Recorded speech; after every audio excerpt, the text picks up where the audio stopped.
courthouse in order to get control of himself. What a little gangster, a little hoodlum. That's the question. Was it in self-defense? Was it a vicious intent? Okay, we are live. We are about to get the verdict in the Carmelo Anthony murder trial. We are currently seeing some fine supporters of Carmelo Anthony out and about. So, quick start, but here we are. And we'll be finding the verdict out at any minute. Watching what's unfolding behind you, just describe the mood. What is going on? It seems like there's a Do lot you of tension. hail first or do you seek first? Yeah, absolutely. I'm going to step out of the way so that you can actually get a Sig. better view of what we're seeing here right now. We're about 20 feet away from the other camera angle that you guys So you're victorious and then you hail it? At this moment. Can you guys hear me in the studio? dude. Damn, dude. Good job. Yes, we can. Can you guys hear me back at the studio? We can hear you. Sig Heil. Okay, so I'm standing about 20 feet back from where Imagine what you can see what it took or like what the fuck was going on for so many people to be in sync and like be so fucking hyped. This driveway that has been closed off What a mess. Yeah, you think they were all on meth? Like even just for rallies and shit? Yep. Wouldn't they be less And now we can't hear. What is it? What's the word? Within the past few seconds. I know. I'm trying. Everything's Everything's not off obedient right now. but I'm like, wouldn't they figuring be it all out. jittery and moving and not be able to stay still and like in formation for like an hour? Uniformed officers right on the other side. Oh, I've never done that. Separating this Are you crowd sure, though? to the entrance of the courthouse. Yeah. Emotions running high as we get into now just past 2:05 p.m. Pretty sure. Members of the media are going to be allowed back inside the courtroom to hear what that verdict is. You know, I can tell you when I first got here a few minutes ago, when we heard that a verdict was going to be announced, people were initially scattered out of the way. I'm sure that there's going to be a very calm response when we get the verdict for this trial. I'm sure it's going to be a very, very respectable and organized response. Nice, dude. You're just like 7,000 years behind. I have no doubt about that. I mean, we saw New York's fun.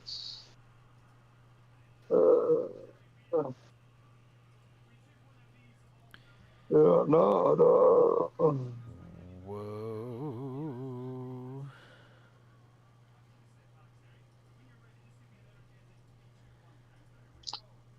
You take a look at this data. And Wokeness says mail-ins arriving before Election Day. 38.1 for Bass, 27.9 for Pratt, 20% for Rahman. Mail-ins arriving after Election Day.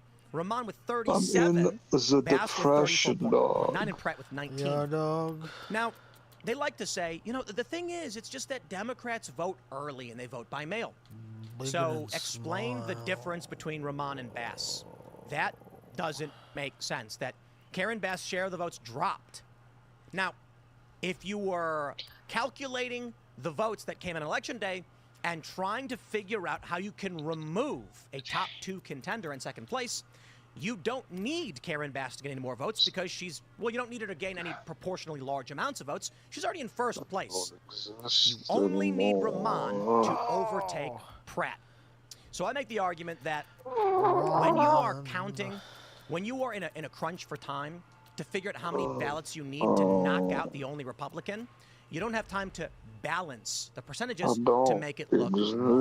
And the reality is, given long enough time, they probably could have generated enough ballots for Bass and Rahman so that it looked plausible, but this just doesn't look plausible.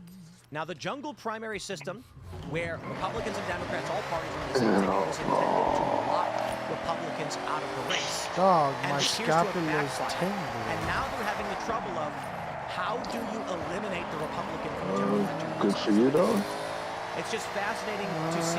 It's obvious. And even Steve Hilton was knocked down. I got a couple more things that I want to go through. First, decision desk is already called.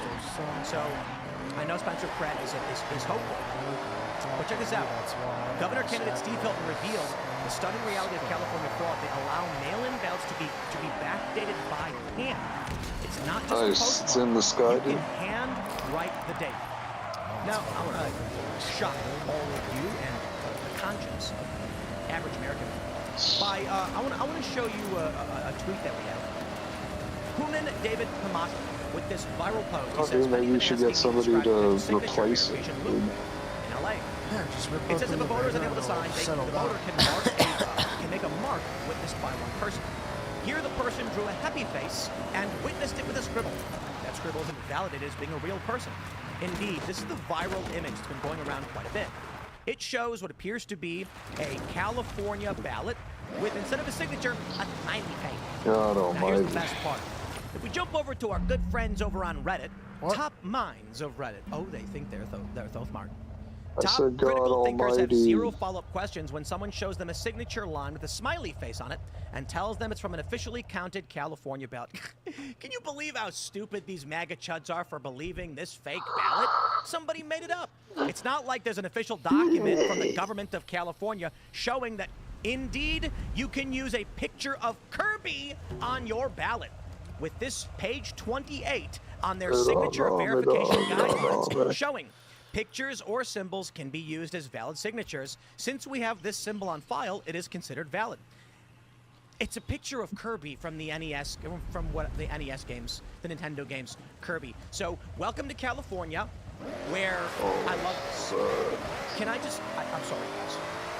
This epitomizes everything that we are going through in California, war. you can, That your in signature can be California, Kirby a doodle or of on, Kirby is called a valid signature. California Liberals, smug and dumb as possible, I'm trying to avoid swearing, mock the idea of the truth because they're so stupid and arrogant they didn't bother Google searching whether or not you could use a smiley face on a ballot. And the answer is, yes, you can. Welcome to California. When you point out, this is cheating, that it's not a signature, that it's not a person, you can't do this, they say, it's not cheating. Pretty interesting, dog. It's tough to look at the results so far and not think that there's something amiss. The fact that Democrats would just assert, no, this is normal, without trying to make their elections look proper is, I think, a major part of the problem. Because even if the situation is, if Pratt didn't have the votes and the votes are legitimate, which, I mean, obviously people can question that, but even if that's the case, it looks so bad. I mean, the rest of the world looks at the United States and says, what's going on? I have more respect for these African elections where the leader just comes out and says, I got 270% of the vote. It's like, at least on election day, they gave us a number. I mean, this kind of statistical anomaly is absolute proof that the election is stopped. It's no different than if I bet you $100 that I can flip a quarter and get heads 50 times in a row. And then I flip the quarter and I get heads 50 times in a row. You're not going to say, well, you won fair and square. You're going to say, you MFer, you rigged the quarter, right? This is a fixed game. Fortunately, most people won't. The average person just says, wow, you got lucky on this. Yeah, they don't believe that there's any possibility. I think there's still a certain amount of people that have a certain amount of statistical faith in the system, and they're not willing to make that jump into believing something as important as an election would go through something like this.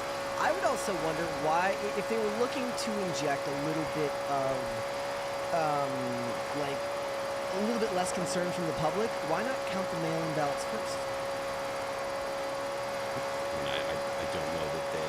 Well, the mail... That way you don't get to choose whether you have enough votes to find after the fact. Yeah, I mean... The thievery is... I mean, it's not a clear... I know it's the whole point, but I'm saying, like, if they were looking to at least try to fake some sense of honesty, they would do this if they were going to win. The U.S. attorney investigating said they don't have the authority to actually do anything. That they've tried to get the voter records and analyze the stuff, but they can't. Someone tweeted at him, I think it was it Bill Asaley, is that his name? Someone said, why don't you arrest them? He goes, we don't have the authority to do that. So it's like, okay, all right, I guess. Whatever, then. You made the point, statistically, this is impossible. Can you expand on that a little bit more? Well, you just don't see this kind of sudden discovery of votes for one candidate that's a multiple of all the votes the other candidates are getting. Unless that was going to be a general trend throughout the election, they were just a bad candidate, but that's not what we're seeing. We're seeing people get certain percentages of the vote, and then when the preferred candidate falls short, suddenly they're literally using sheriff's helicopters to fly in ballots, and all those ballots are for the preferred candidate. That's just not the kind of statistical representation you expect to see. And the consequence of this, what we're really talking about, is not just a stolen election. This is the death of the vote. Right? Our founders fought a desperate 8-year war to free ourselves from the tyranny of the British monarchy. Because the British king did not get elected. He could not be held accountable to the political will of the people. They were subjects, they were not citizens. Our founders established a republic where you have that political accountability because you're electing your representatives. But if that election process is broken, if it's being stolen, then you're not in another U.S. helicopter by the people who steal the election. Or either Trump's internet or right, we're in advanced information technology eras. And I say eras plural because we had, now we're entering the AI space, and the way we accumulate, disperse information, disseminate information is getting much more dramatic. But the argument I always make, the purpose of war is to seize control of a region, of people. Sometimes it's aggression. In this instance, what I see is it's fucking always raining, dude. Democrat-aligned states trying to steal power, convincing the population to bend the knee. So we can call it a cold civil war, as it has been for almost 8 years now. I want to highlight this because you mentioned the helicopters. This is from NBC LA. Ballots arrive by helicopter in LA. And I want to just expand on what you were saying about the statistical anomalies. The issue at play largely is that this is the Democrat argument. Whenever there's the quote-unquote red mirage, they have argued now since 2016 that Democrats tend to vote by mail and Republicans tend to vote in person. First, I would contend that's retarded and makes no sense.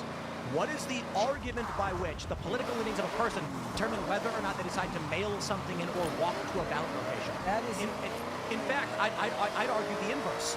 Conservatives tending to be in rural locations should be the ones mailing votes in because it's harder to drive to a polling location than an urban individual who can just walk down the block and get to one. But this is the point.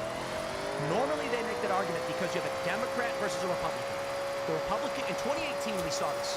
Republicans held off the blue wave, and within the first day, election day, Republicans crushed. Democrats did succeed, but they held off the blue wave.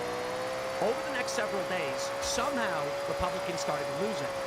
The argument was, well, when the mail-in votes got counted, they skewed Democrat because Democrats tend to vote by mail more. The problem here is that Bass and Rahman are both Democrats, yet somehow the percentage changed. That is a serious statistical anomaly that cannot be accounted for because Rahman has lower name ID than Karen Bass and Spencer Pratt. If you want to make the argument, she was simply telling everybody when she was campaigning, vote by mail, don't vote in person, maybe that would make sense.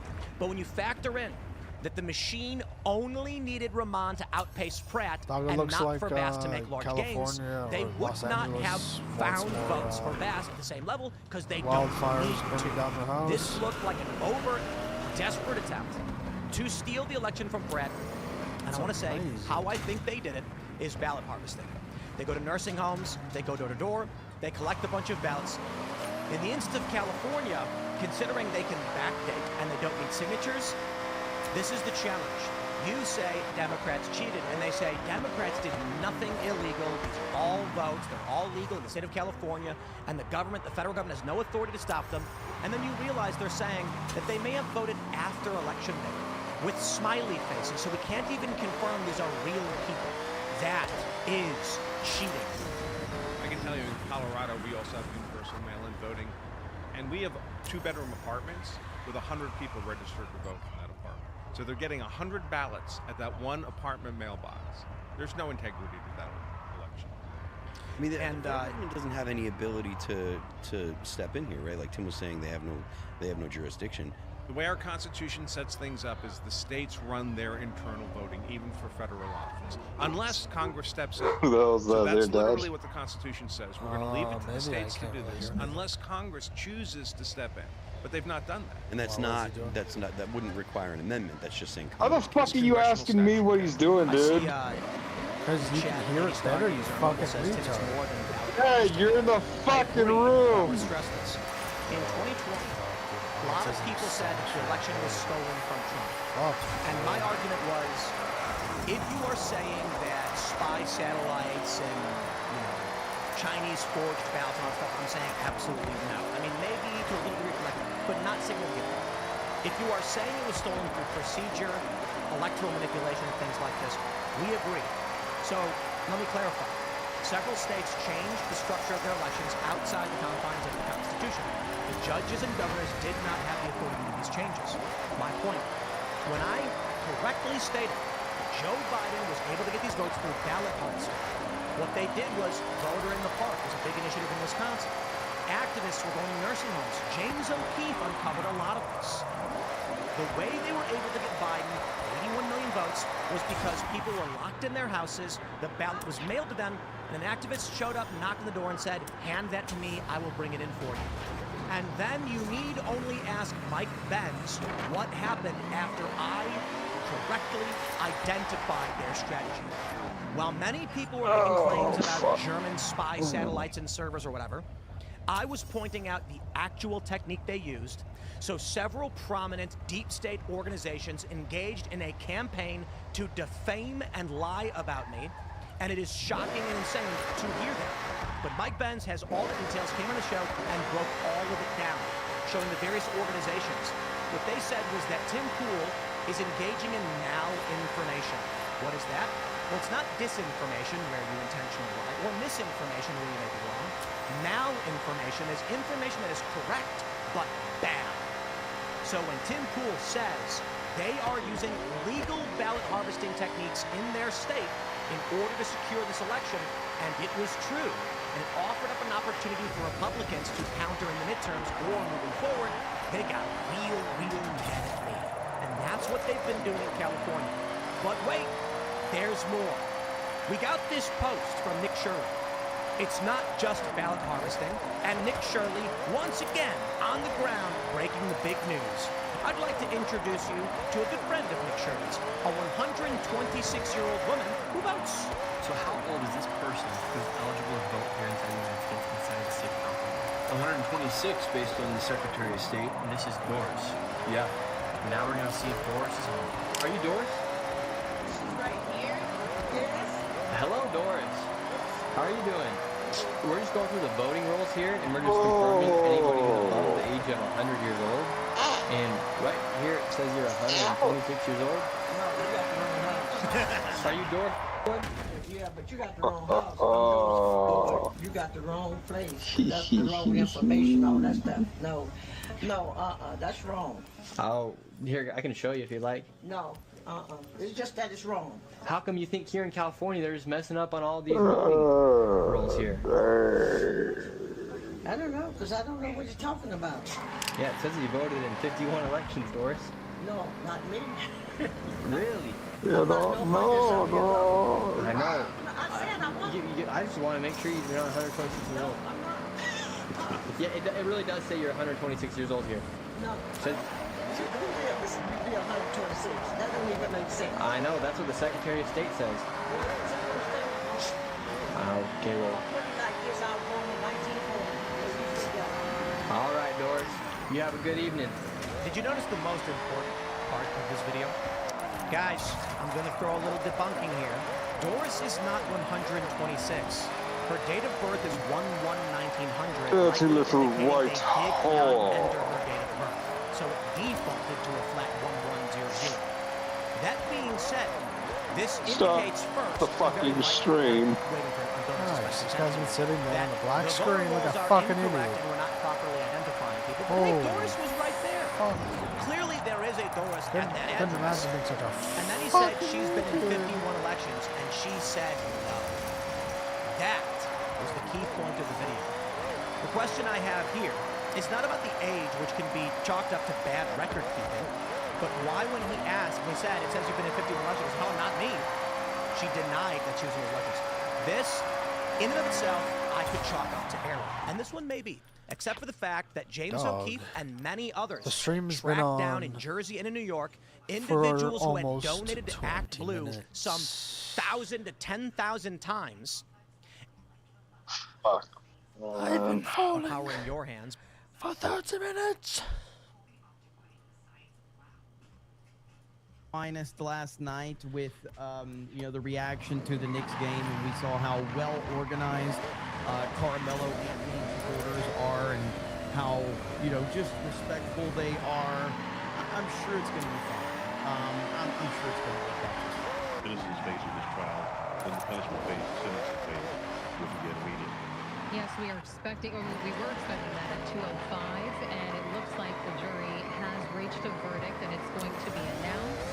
So we're going to bring you the details as soon as we find out what they have reached. But I think we should probably reset. If you're just joining us right now as to what is going on right now, the jury started deliberating at 2:52. You don't know who the fuck you're dealing with here, pal. At 2:05, they have now reached the verdict. We're waiting for that verdict to be announced. 2:07 right now. These things have Stupid little whore. things have certainly escalated outside of the Collin County Courthouse. You can see law enforcement out there trying to, you know, keep everything calm, trying to get people away. It looks like from the steps of the courthouse, but tensions are rising. At one point, we saw two people very close to each other exchanging some words, and we could hear yelling. Jeremy Remy says, I'd rather watch this than others, Jared. Rock Bottom says, did Stephen A. make a scene on ESPN today? He did. Hopefully I'll be on top of that. Lord Botha says, these verdicts are like a hood Groundhog's Day where we wait to see if the jury tells us there'll be 6 more weeks of riots. That is the most accurate thing you have. That is so accurate. Jeremy, did you see my prediction came true? And Spurs won, and Stephen A. has been crying all day like a little bitch. All hail King Trump. It has been beautiful. It has been beautiful. Getting arrested out there. You can't do that, boss. You can't do that. Impulse control? No. No. It could very well be that they're being told individually, asking if the verdict is there or there's alone, and then it'll be read by the judge or the court. And because this trial really has moved quickly, I kind of want to get into some of the developments that took place this morning. So the jury was able to consider manslaughter as a lesser charge to first-degree murder. Manslaughter is, you know, just reckless killing, right? He did not, arguing that Carmelo Anthony did not intend to kill someone, he just happens to kill someone. Meanwhile, murder includes the intent that this was deliberate. So the jury is having to decide between manslaughter as that lesser charge or first-degree murder. Now, as we talked about this earlier, the difference really is the maximum sentence, right? So for manslaughter, the maximum sentence is 20 years. But the fact that everything, as Lord Botha just said, that the fact that this verdict, what the verdict is, determines if we get riots or not, tells you everything you need to know. Charlie Kirk was murdered in front of the entire world.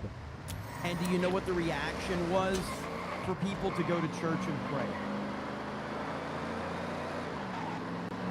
It speaks volumes. That's it. That physical altercation there. Attorney Howard also claimed that Anthony did not have the right to, the right to defend himself against somebody much bigger than him. That was something else that was brought up, was the difference in size between both of these 17-year-old boys. But prosecutor Bill Worski, he argued that Anthony showed up with a mindset that, which is why he had a knife with him.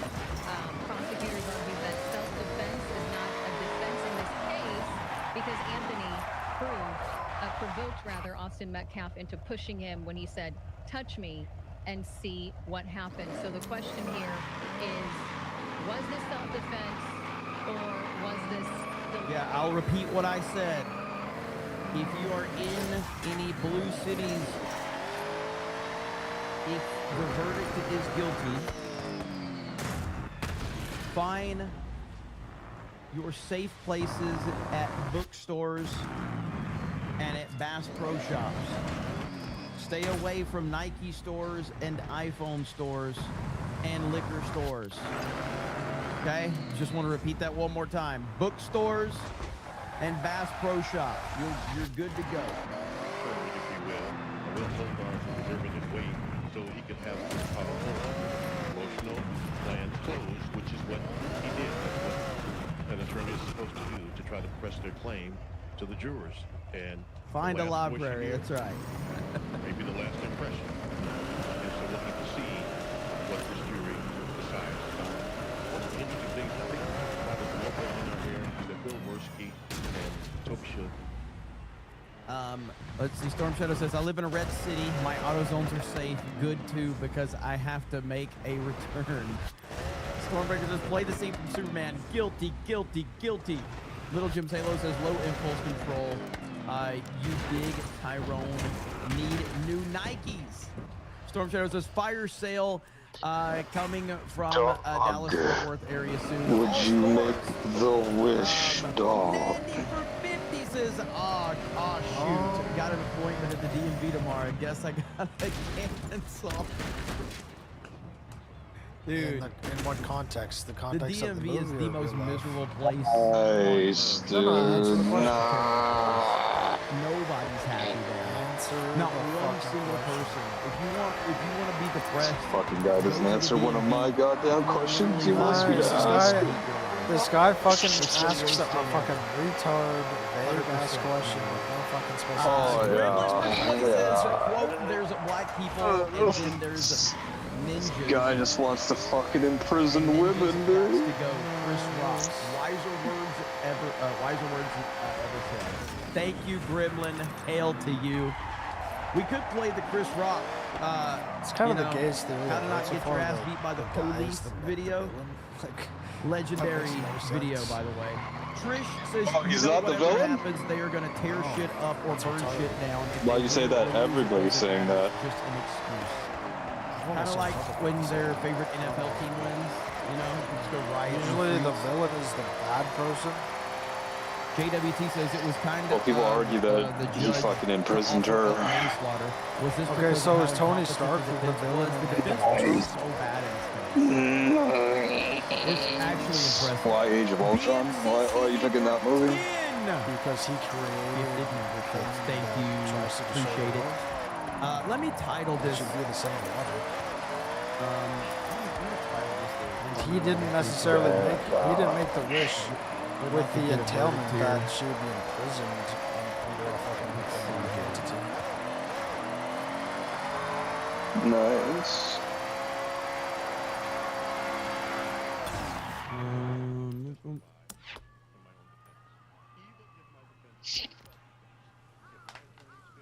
Let me turn this up so you guys can hear what they're saying. We are waiting any moment now. Any moment now. Testimony, because remember, anytime you take the stand, you open yourself up to cross-examination. And a skilled attorney, no matter how innocent you may be, a skilled attorney can press his claim through. As for Mr. Metcalf's attorney, I don't know that they felt like they needed to bring that emotional wound to the surface to press their claim, to prove their claim to jurors. Video, through tearful testimony of many of the 21 witnesses, I think folks relive that moment. We've heard about and even without the fucking, even without the possession or whatever it is, apparently she liked him while she's fucking the friend. So like, what the fuck are we talking about? Not only do a video on that, dude. Do a fucking video on it. Not only is she the one that did you fucking hear me, you piece of shit? But also shut your fucking mouth. But even the friends thought that she had a motive to do all that shit because they thought that she was trying to get back at the guy that she was fucking. The friends thought that. All this falls on the prosecution side in terms. Again, thank you, BMCC, like for those 10 gifted memberships, and thank you to everybody tuning in. Smash the like button, the melee button, if you're interested. Beastie Man says surprise, Fig Stream Tax. Still, like history says, when I went to my middle school, it was mostly black, and I was 4.5 foot tall. With a fake leg. I never used a weapon, I just used my leg. I was at K to height. Packy Proton says Trump has to learn you can't make deals with some people. Some people just want to watch the world was burn Sam and laugh Wiki's grandfather or Dirty great-grandfather thinking about going to a new city, I hear there will be great deals. Answer the question. Nice. Exactly. They've been brought into this. Wasn't intentional, didn't know what he was doing. Maybe they had Nice. every coach that they were playing. And just because everyone loves Drake, yeah, that doesn't mean he's good.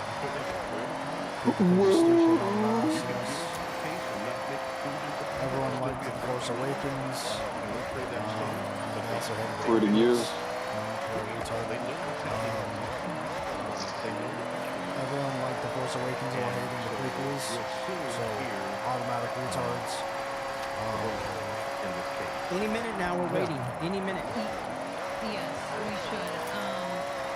As we've talked They- about this, I mean, this has caught national attention, which is why so many people... People can think Lupita Nyong'o is good looking. They can be retarded. Get the fuck out of here. They're not pro. They're there to riot and loot. That's what they're there to do. And so it looks like things have certainly calmed down. That was not the case. Like, okay, people might fucking claim that she's now the girl is the hostage of the fucking whatever the power is. But not only that, but he's also the hostage because he can't fucking leave either. He has to basically 600 people were part of that initial jury selection. try to be they narrowed it perfect down and to shit. 12 people. And over the course of 2.5 days, It's like the either way you prosecution look called at it, 21 witnesses, the defense called, and even they if you ruled grant, that oh yeah, she's this also really in the hands of this jury. It is up to them. Imagine thinking that anybody, as you said, Mark, So his name is no Bear? one's there to protest that a criminal may be going to jail. This is all. I'm just looking at these comments. The way some of these clearly disturbed people are responding in the comments, it's safe to say Bear is not just a fictional character. We're surrounded by bears.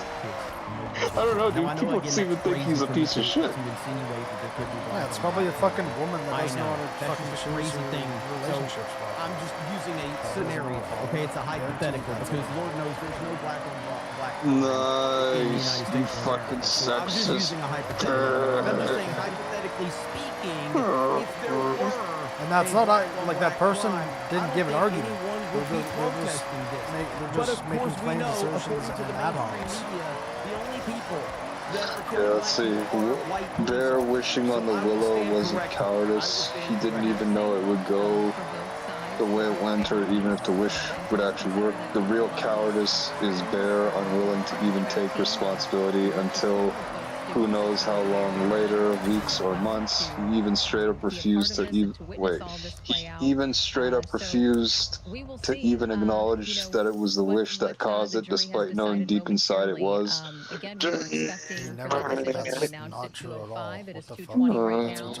All these people are saying that, yeah, they could say it, but in my opinion, is your fucking memory working properly, dog? I don't trust you as a witness. About what's about to happen. And they are trying to prepare and get as much security and law enforcement out there as possible. The same people that cried because President Trump so was those at people the are Knicks either game not last giving night, and they arguments said, and just all those giving out resources ad-homs, it or takes, they're the same people that or were their crying argument about that is are now going to be logically flawed and actually just not use true. all their resources for people to fly Bear, how a modern male insecurity creates a predator. That's the title of one of the videos.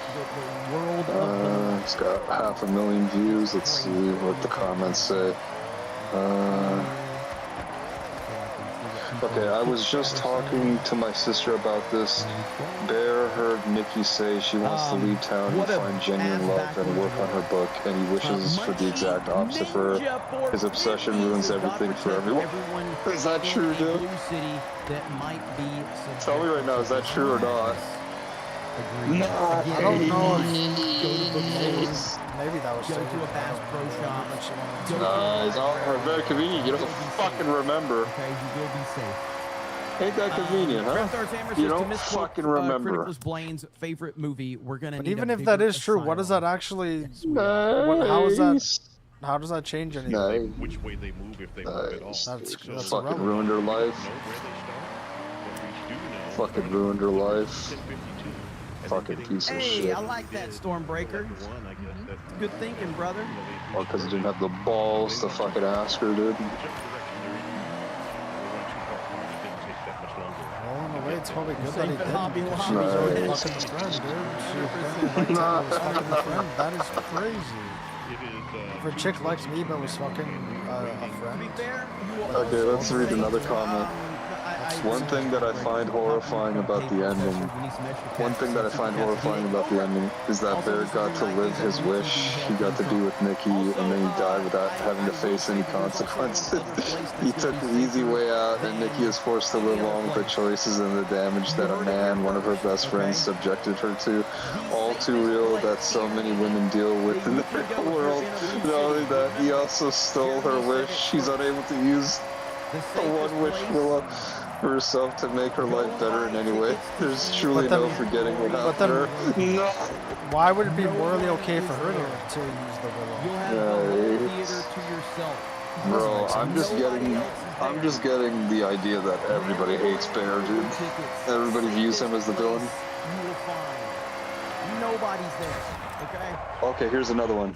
It was so disturbing when Nikki reveals to Bear that her dad doesn't have cancer, and Bear being fine with that and sleeps with her while she has no reaction but makes only sounds. Just goes to show the man did not give two fucks about if she really liked him or not.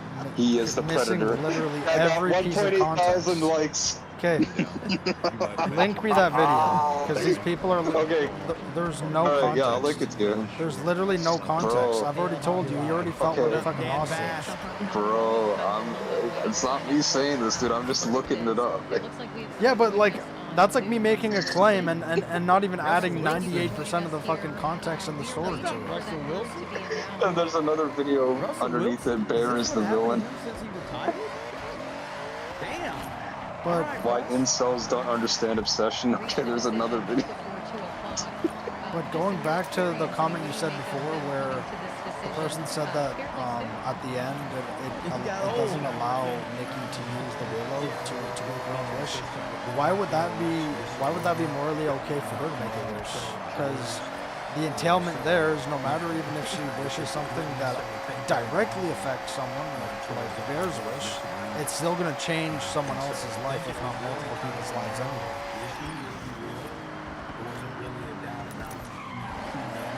Because if she becomes a writer, just because the point of no then she's taking that spot from someone else. The point of no return with Bear for me is when the real Nikki talks to him in her sleep and asks him to kill her to free her from this horrible prison. And he, instead of expressing remorse and regret, he doubles down and says, "Is it so bad being with me?" And this is a listen. This is a serious topic. I don't want anybody memeing Does he do that, dude? like that. This is a serious topic. I think that's before he goes to no memeing. Nice dog. Now, this is exclusive footage. No spoilers, but this is exclusive footage. This is a behind-the-scenes... Something that irked me as well is that Bear never even attempts to console Nikki. They even go to sleep with her face still covered in blood after the bottle incident. So sad. 1.3 thousand likes. This is who she beat out for that role, okay? So something that irked me as well is that Bear never even attempts to console Nikki. They even go to sleep with her face still covered in blood after the bottle incident. So sad. Okay, first of all, the first half of that was retarded. Again, no context, it's false. But the second half, after she has a fucking crazy fit and smashes her face with a fucking bottle. Whoa. Yeah, he's fucking afraid out of his mind that she's insane or she's gonna kill him. Like, usually if someone did that, you wouldn't be like, "Oh, are you okay?" You'd be like, "Yeah, you need help." Another comment. He basically, in parentheses, emotionally. So he basically emotionally cheats on Nikki already with Sarah, and when Nikki says she's when Nikki says I've never been with you, his ego. Wait, no. I want to say something before you carry on. His ego is so bruised he walks out that door into the next person. The next person who can make him feel wanted and was about to kiss her, shaking my head. 1.5 thousand likes. Okay, you can go ahead now. If you're just tuning in right now, he basically emotionally cheats on Nikki already with Sarah. No context. 20 never minutes happened. ago, but it is being They're not even delayed. like, maybe like even if I was forgetting, they didn't fucking give us any context or any point in the movie where I'd be like, oh, okay, yeah, that makes sense. But these very, very, very respectable citizens are going to be very upset. Comment? That would be my assumption, but I have no idea. And when Nikki says, I've never been with you, his ego is so bruised he walks out that door into the next person who can make him feel wanted and was about to kiss her. Exclamation point, exclamation point, exclamation point, shaking my head. So wait, what did Nikki say? I've never been with you? I don't know what the fuck that's referencing, but I don't know. That's Nikki talking instead of, I think that's Nikki talking instead of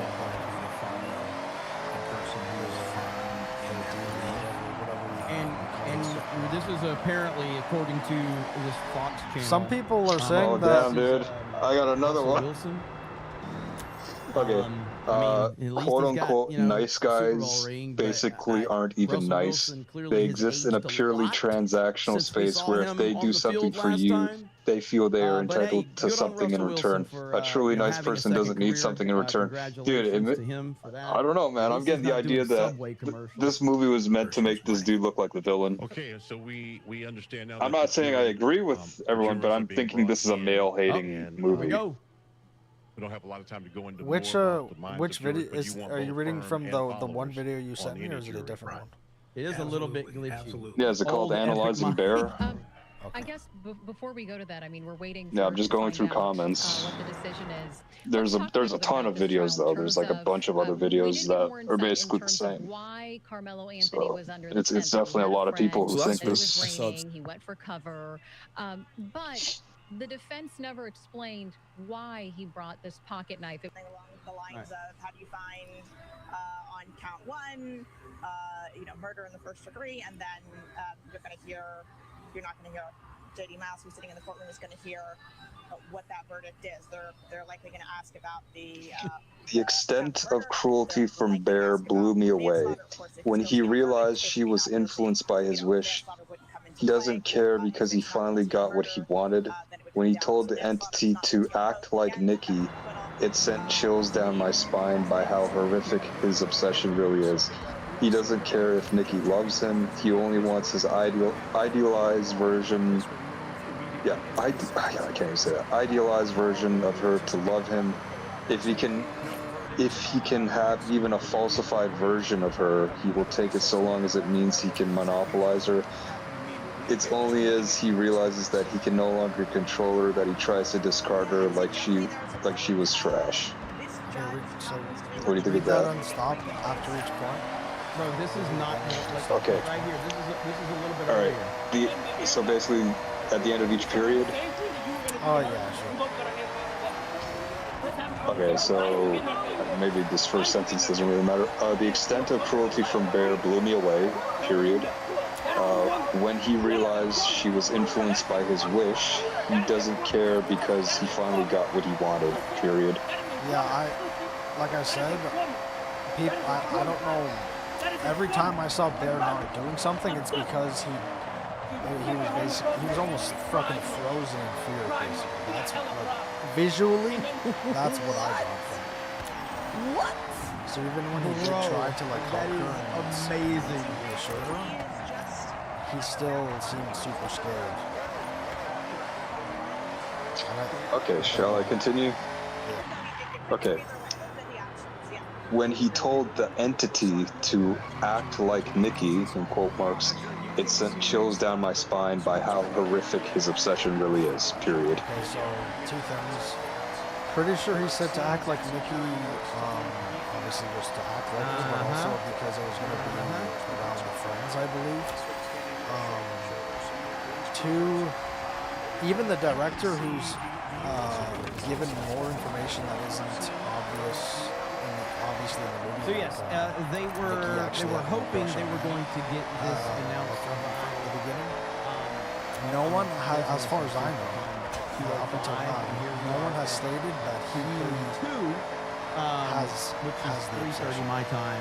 So we are waiting. Does he know she's inhabited by an entity and he just tells her to act like Nikki? Oh yeah, I think that they're beefing up security because they kind of anticipate what the verdict will like be. at that point, If you've been there's following nothing that he this can case actually do.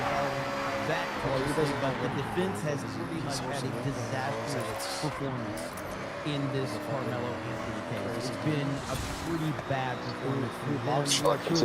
Everything that they have tried to present has backfired on them. It ain't looking good. He doesn't care if Nikki loves him. He only wants his idealized version of her to love him. What? Well, he's not getting the idealized version. And he's still. Here we go. Guilty. Consoles her, basically. He's not getting the idealized version. If anything, he's getting the opposite. Okay.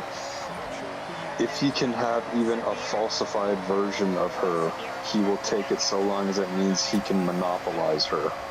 Period. Oh shit. I don't think these people, I think these people saw the movie and only saw one person. What do you mean? What do you mean? Like if you watch that movie and you're not looking at Bear like, holy shit, this guy can die at any moment, and this guy's like, he basically is living in the Conjuring,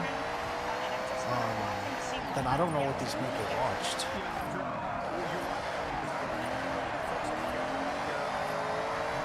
I really don't know what they watched. It's only as he realizes that he can no longer control her that he tries to discard her like she were trash. So, read that again. Shit. It's only as he realizes that he can no longer control her that he tries to discard her like trash.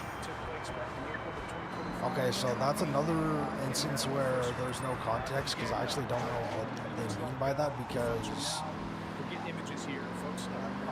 I don't, other than him, I actually don't know what they mean by that. Could you read it again just so I can... You're definitely seeing the reaction to the word coming out. A lot of the people that you're seeing, I would say there Entire are thing? people here who have just been, that one sentence. Supporting Carmelo Anthony, then the opposite. Okay.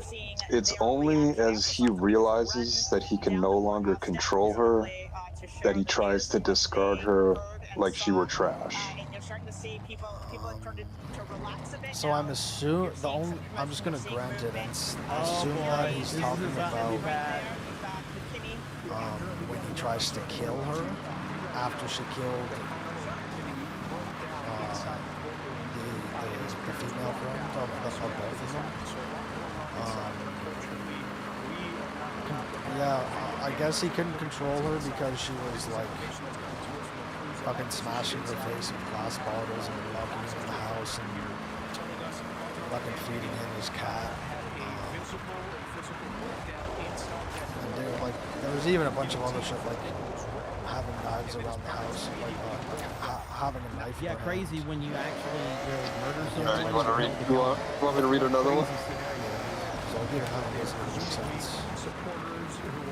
Alright, well, fuck, dude.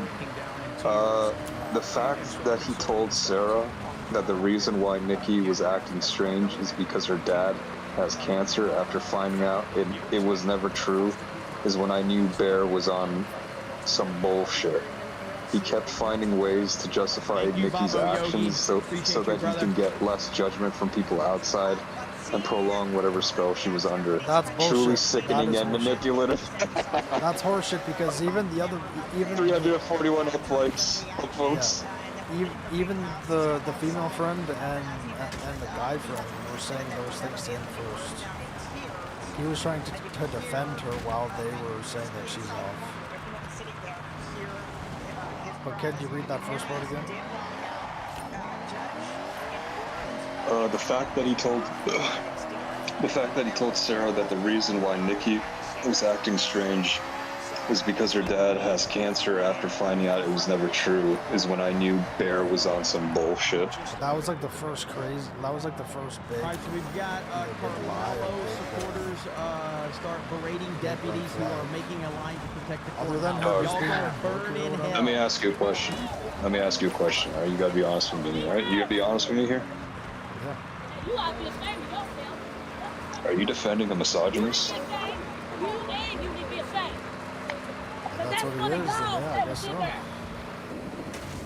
don't see how wrong it is. Like everything those people said is either not true or just out of context. And they don't actually refer to, what they're pointing to. This is going to be content gold right here. This is going to be content gold. And this time instead of focusing on guilt and innocence, they're going to be focused on what that sentence should be. And it could land anywhere. Like if I was going to point to a point where he was scared to even fall asleep, like because I don't know how the fuck he would sleep with that. Is very like the first I gotta say though, listen, we're memeing, we're laughing. We need to understand when you have very respectable people in your corner, that needs to be noted. After she smashed her face, and you know, having like a weird, crazy, respectable people. Just being weird, and that was even before she started smashing her face with the glass bottle. And then she's acting weird. Oh, okay. I got another one. Alright, this is a bit of a longer one, but I'll read it through. Let me go get my drink first, and I'll be back. Alright.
Okay, go.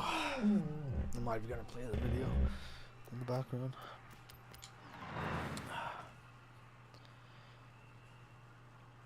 Cut.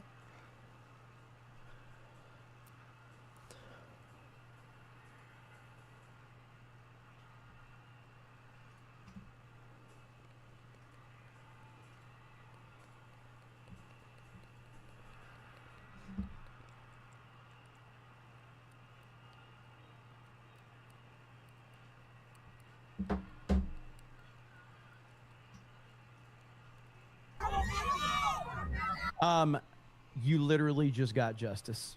You literally just got justice. Got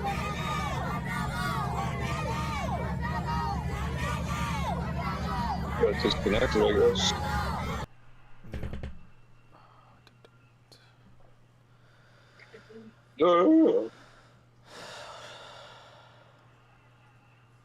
Got your drink, dog? Yep.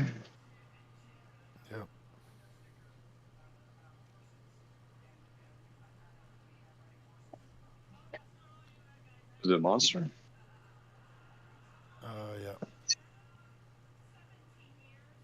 Alright, you want me to read the comment? Yeah. Okay, hold on. Let me see. Oh, fuck.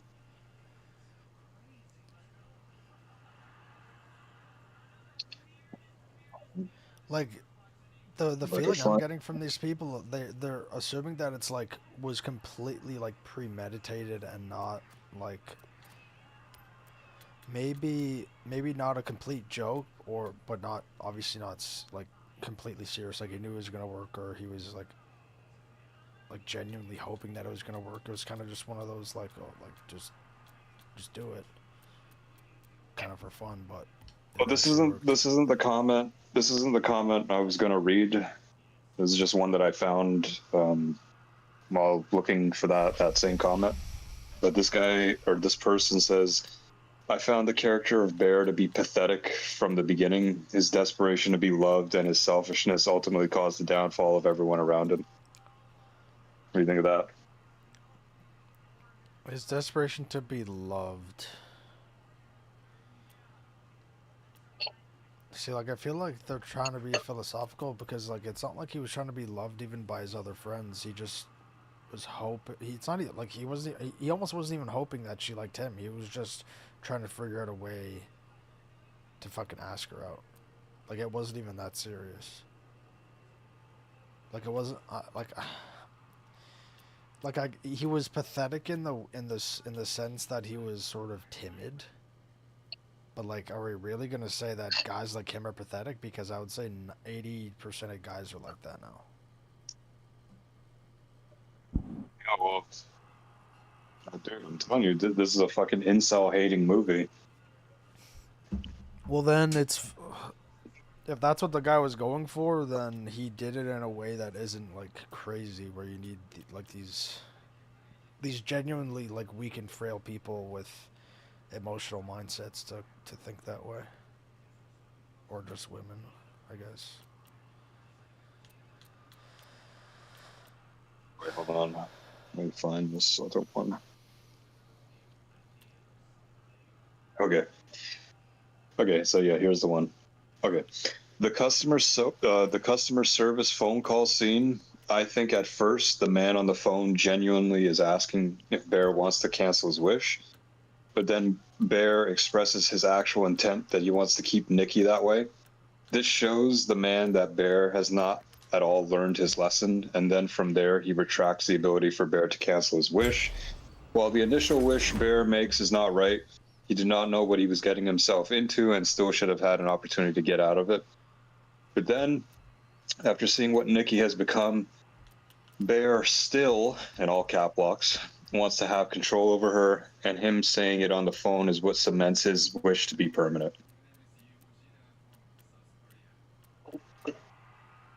Are you going to deny this?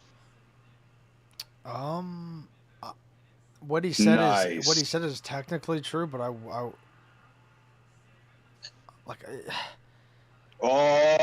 there it is, dog. No, bro, shut up. It's weird that when he, like, just by him making the wish, it's almost like someone praying is them trying to control either people or someone.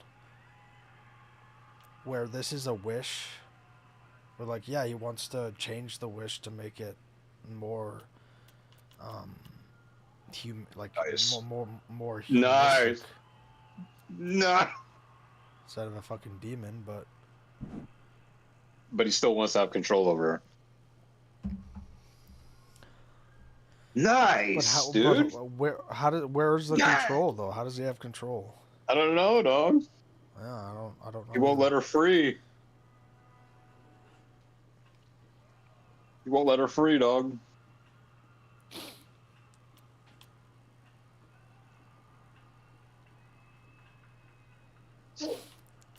What do you have to say? You defending this piece of shit? Well, like I said, that, like, they're making an assertion without demonstrating how the wish itself is him controlling her, not the power that grants the wish itself. So if the wish is still in effect, she's still gonna love him, right? Despite her own autonomy, right? Oh, yeah, I guess, like, yeah, in whichever form the wish is in, I guess, yeah. So then, yeah, she's not free, right? she's doing something against her autonomy. But it's like it would be different if a genie came and said you have 3 wishes and I'll grant you those 3 wishes. But he just like, okay, so if I wish for something, it's a wishing stick, right? Okay, but if I make a wish for my birthday cake, and the wish comes true, am I now in control of that? Am I now controlling that thing? Is that how that works? What if you made a wish? What if you made a wish that, you know, every time you go walking with Brandon, he takes his cigarettes, lights them, and puts them out in his eyes? And what if the next day I started doing that, but you could call up customer service to put an end to it? But you don't know that he would. Aren't you basically freeing me? Huh? Well, first of all, he did try to do that, but also there's no way to know that he would be able to do that. But what this guy's saying in the comment is that's just an assertion. That's just an assertion. There's no indication. Let me just finish. Oh my God! Let me just finish my question. Let me just finish my question.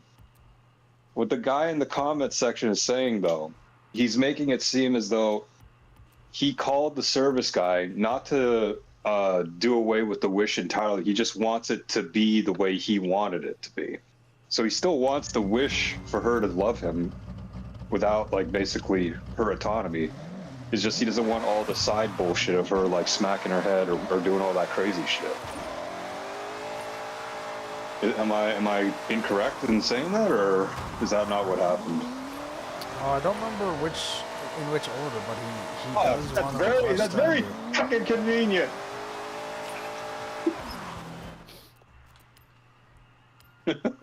But even then, he's not actually demonstrating anything. He's just making the claim that that's what the person on the other line did. That once he heard, like, oh, he maybe wants to end it, but he also wants to change the wish a bit. Like, there's no, like, actual indication that that's true. To me, here's another comment. To me, the only indication was that no matter what he wanted to do, he still is going to reject it. Okay, here's another comment. Bear failed to notice Sarah having a crush on him for years. Bear neglected his cat. Bear didn't understand the distinction between romance and love Nikki was making. Bear's first inclination was to alter the wish instead of give her back her autonomy. Bear fails to take Nikki's life despite her pleading. And in the finale, Bear fails to take his own life for Nikki's sake. It is only when he's stripped of autonomy and replaced with... Because those are mostly, if not all, retarded. Like, literally, just start over. Read each Bear one. failed to notice Sarah having a crush on him for retarded. years. Throughout the whole fucking movie, I had no fucking clue. Whoa, dog. There was no indication for that either. What if they fucking picked up on it, but you didn't?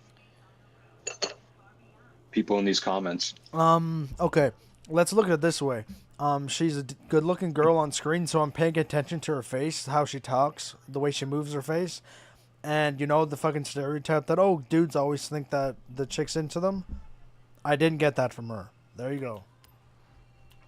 Nice. I was watching her every time she was on screen. And then, next one.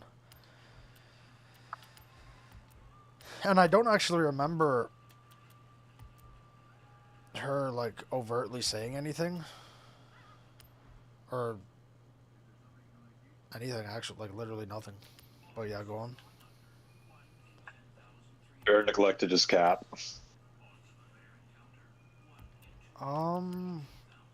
Nice. No. Just told me it fucking overdosed, dude, on his pills. Okay, but that doesn't mean that he neglected it. He wasn't home when it got into the pills. Nice. Fucking neglected it, dude. I don't see how that's neglect. It got into my dog can fucking get into my dad's pills. If that dog you take care of, you wouldn't leave it alone, right? Because of the shit all over your house, right? You wouldn't be neglectful of that, right? My fucking house is worse than his place. But I'm asking you, you wouldn't leave it alone in your house, right? But let's say, even if I grant that, let's say the fucking answer. No, shut your faggot mouth. Even if I grant it, if I had, let's say, rat poison, in the package in the cupboard, I'm probably going to assume that the cat or the dog isn't gonna get into that. Why would you assume that? Because it's hidden away. I feel like that's a pretty appropriate assumption to make. So knowing there's rat poison or whatever in your house, you would leave the dog alone in the house confidently? Or you wouldn't think that's neglectful? Well, then no one can ever leave any animal in their house ever. That would literally be impossible. Like it's impossible. Nice. No, look, give me a rebuttal to that. There's literally no way. But yeah, keep going. That's retarded.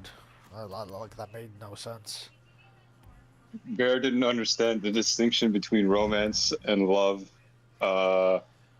Wait, this is not even worded correctly. Okay, Bear didn't understand the distinction between romance and love Nikki was making. I don't know what the fuck that means. You're gonna have to explain that to me. Because she's writing a love story, not a romance story, right? Which, that's retarded. What? What's the difference between a love story and a romance story? Like, I don't know. What's the major distinction there? I don't know. Yeah, because it's a misnomer. All right, this goes back to what I was saying before. Bear's first inclination was to alter the wish instead of give her back her autonomy. I've got two people saying that now. I don't know, dog. Okay, even if that's true, what of it? Like, what of it? So he had the opportunity. No, so wait, you're saying it's kind of like not a big deal that he had the opportunity to basically free her, but instead he chose to basically keep her captive. We don't know that. We don't know that he had any opportunity either way, whether to end the wish or to change it. We don't know that. Are you sure? No. Okay, but why are you so confident? Why are you so confident by saying he doesn't know that? Because unless the director said that, he doesn't know it? Because unless the director overtly said that outside of the movie, there's no way to know that because it's not implied or said in the movie.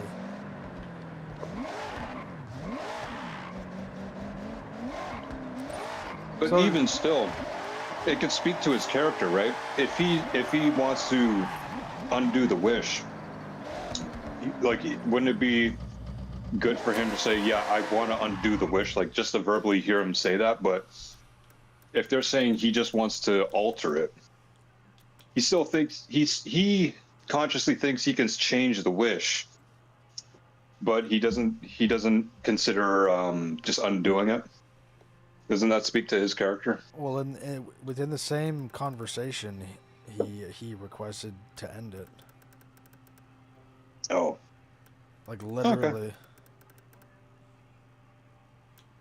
Was that before or after he tried to alter it?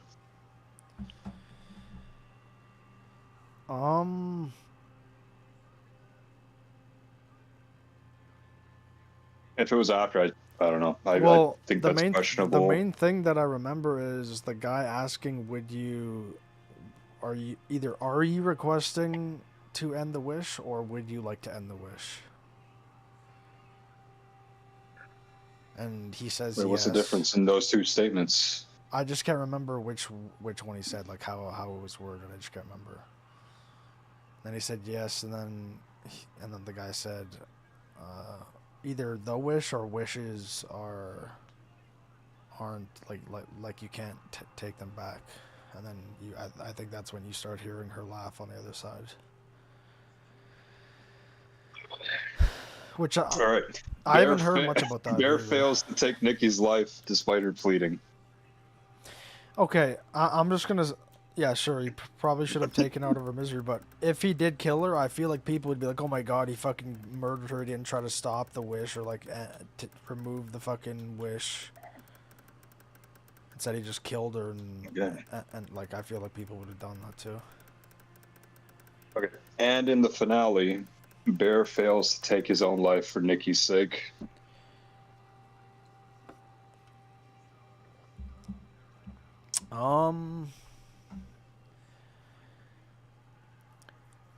Well, he.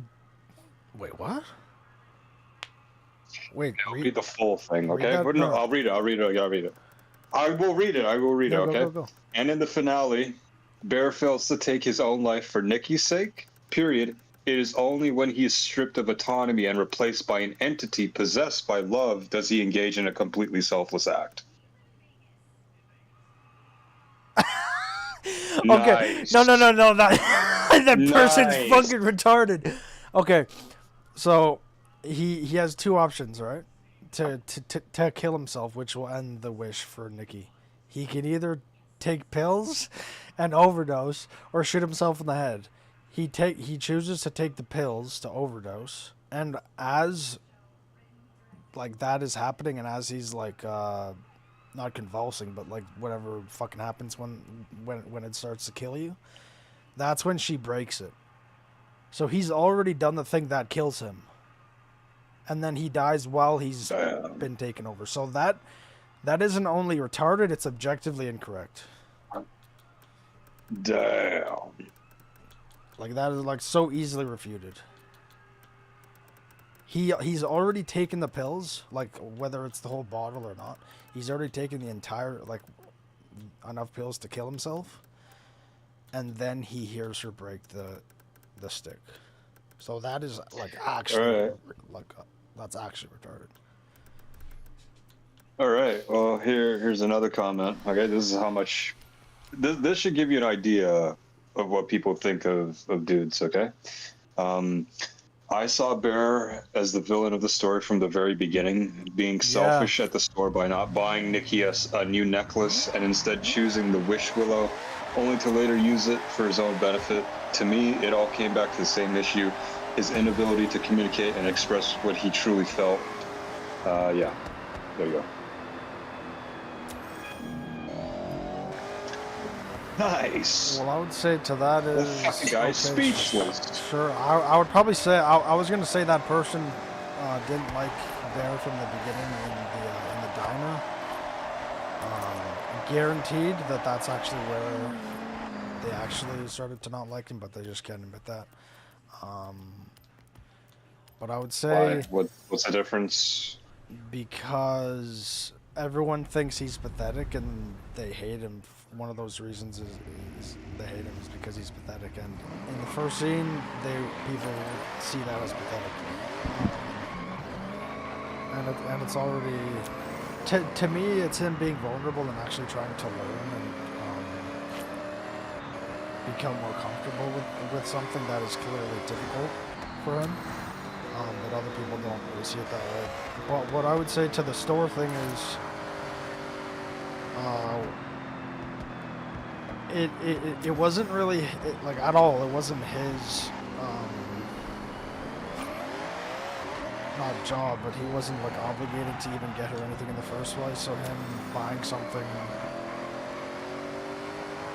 buying like a weird trinkety thing that she could like because she's into weird, what's the word? Unique? What's the word for unique? But it's kind of like more weird. Gay. Nice. I don't know what that. But like, does it trouble you, like knowing how many people like think this way about like this goes for both you and I, for dudes, basically in our situation. Like they think we're basically... when I say they're anti-human and they either want us dead or don't care if we die. I've already said that before. What these people have in common They all probably are on SSRIs. They're all emotionally damaged, depressed, and they probably drink a lot of boxed wine in the dark and with a lot of cheese by themselves. I would bet every pint of blood in my body until I'm fucking dead. Fucking sign it off. I've said it online. Put it to the fucking pink slip. Oh my god, dude. 100%.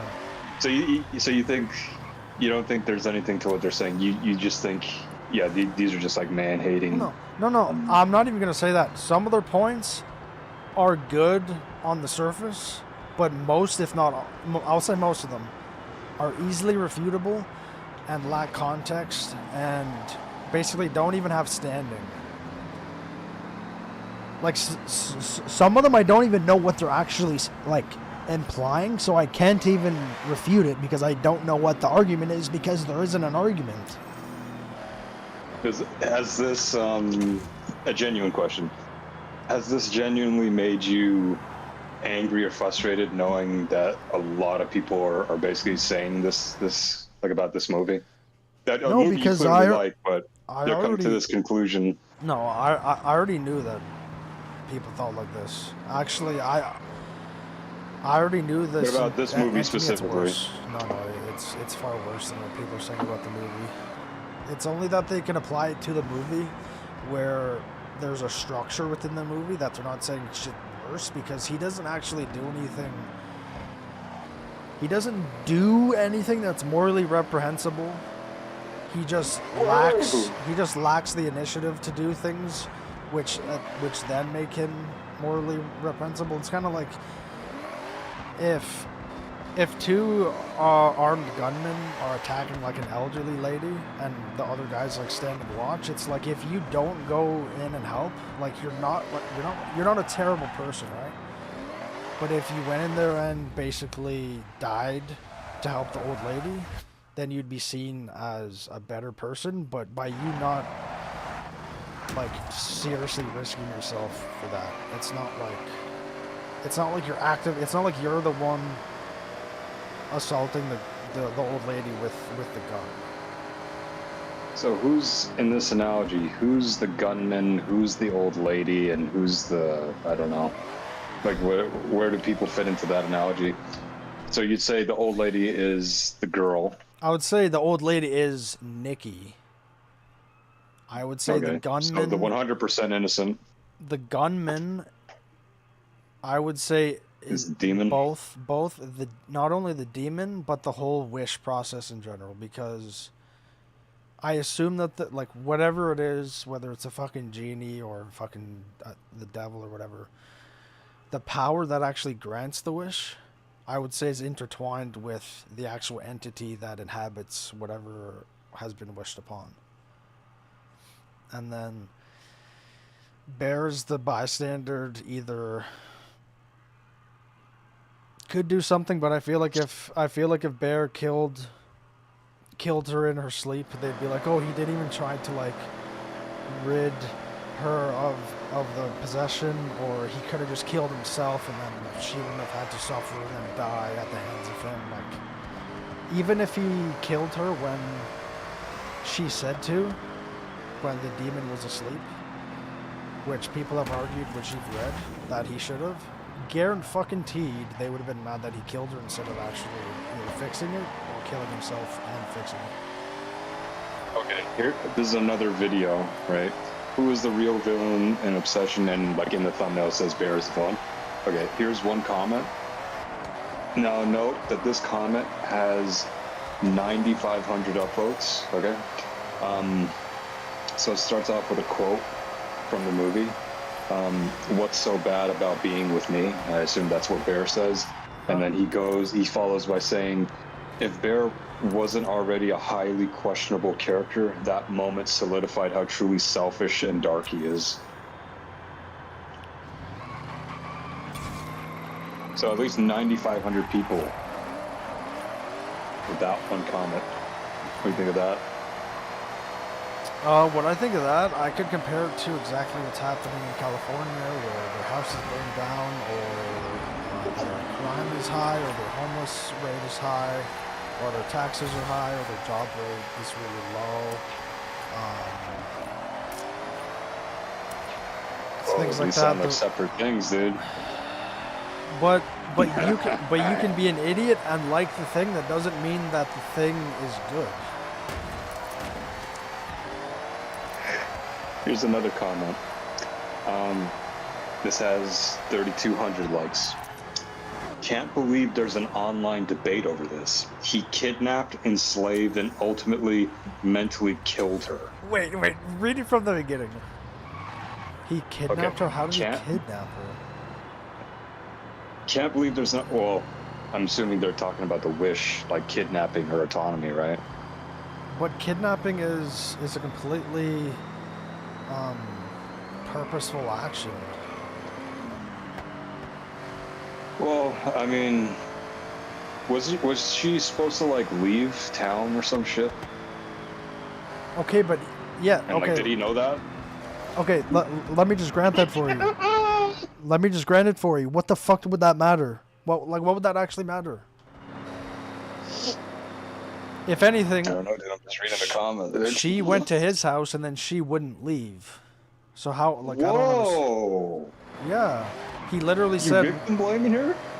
Brock, you're really living up to the stereotypes, dude. Oh my god!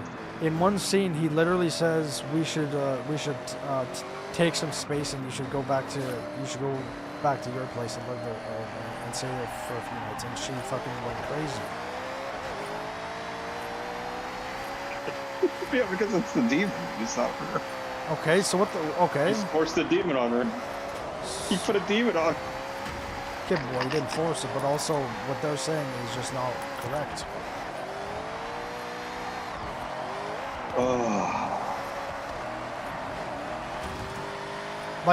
Like... Also, this guy says, she's like going to jail because there's no way she could get out of those. Her evidence is all over the place. Bear destroyed her life and died. Ultimately, Bear fucked off and escaped long-term responsibilities while she lives with the mess and consequences. Wait. Yeah, so I gotta assume she's going to jail after everybody died, right? Start from the beginning? Okay.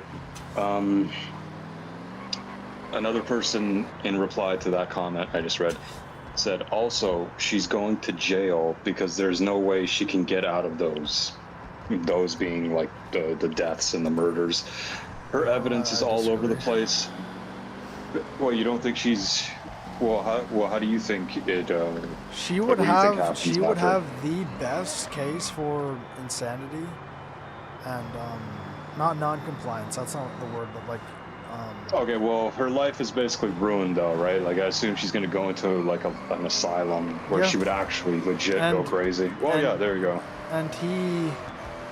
Well, yeah, her life is ruined, then, yeah.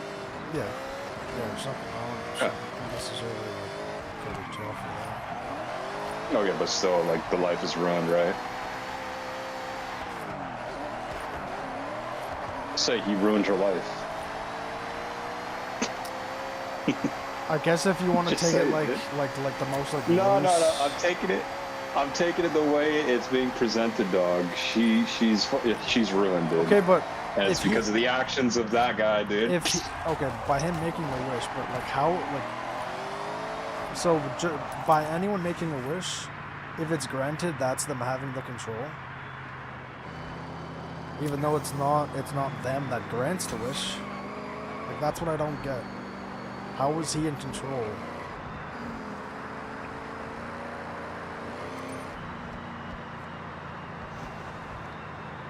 What if a genie presented himself, but it wasn't apparent it was a genie? What if the genie presented himself like the store owner, right? Like, it looked like an ordinary person, and they said, you know what, I will grant you 3 wishes, or I'll give you these 3 sticks, or whatever, and you make your wish, you snap the thing, and then the wish will come true. I'm sure, like, you wouldn't believe it, right? But are they off the hook? Is the genie off the hook? Like, if he tells you, like, it will grant a wish. Is the onus on the wish speaker or whatever, like the wish maker? I would say it would be on him if he had like direct, he was directly informed. But also there's the implication that it's obviously not real, and the genie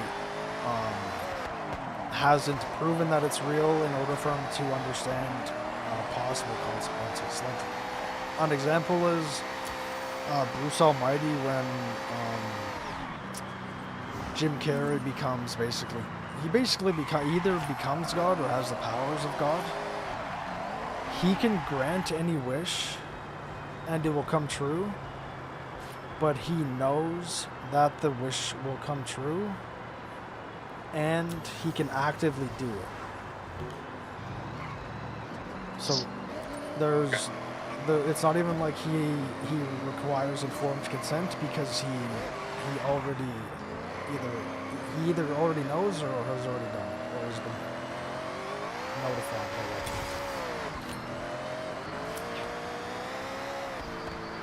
But yeah, like these people are just asserting that by him making a wish, that he's in full control and that it was completely like premeditated, and that it's genuinely preposterous. Like I don't understand the epistemology here, because they're not explaining why they think just by him making a wish means that he was in full control and that everything was premeditated and completely selfish, I guess. Like, sure, yeah, making that wish is selfish, but aren't most wishes selfish? Just another comment. This movie was so creepy. Like, the guy knows it's not her and is actively taking advantage. His buddy even calls him out for it. Is that true? Well, that's at the Nice. end. Dude, why do you do that when I literally don't even fucking say a word? He does that at the end, but that's already by the time he's already going crazy himself, when he has blood all over him because she just killed the other girl. And that's when he goes to... I believe that's when he goes to his friend to make the wish to undo it. And even if it was early, it may have been earlier, but the friend thinks that he might be taking advantage of her, but he also thinks that she's taking advantage of him to get back at him, like get back at the friend. So it's like even the friends don't think. Actually, both of the friends think she's taking advantage of him, before either of them think that he's taking advantage of her. So they just leave that out too. Like these people, dude, these people are fucking retarded. These are the people comfortable knowing that you might be in the minority? Sure, yeah. If I was in Nazi Germany, I'd be in the minority too. Nice. Do you think they're fucking equivalent to Nazis, dog? Well, you can compare it to the social norm of conformity. Yeah, you can 100% compare it to that. What was I gonna say?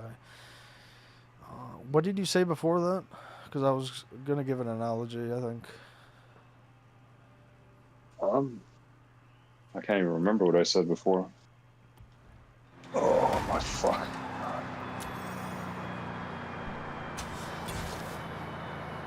I don't know, dude. Just have to remember what you were gonna say. Maybe I'll just have to go on their YouTube comments and ask them, give me an explanation on how he was in control. No.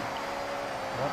Please, make a fucking video in response to these fucking comments. Please fucking do it, dude. Please do it.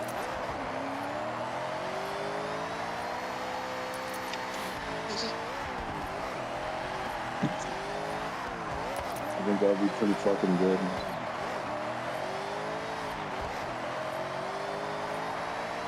You know what I'm saying, dog?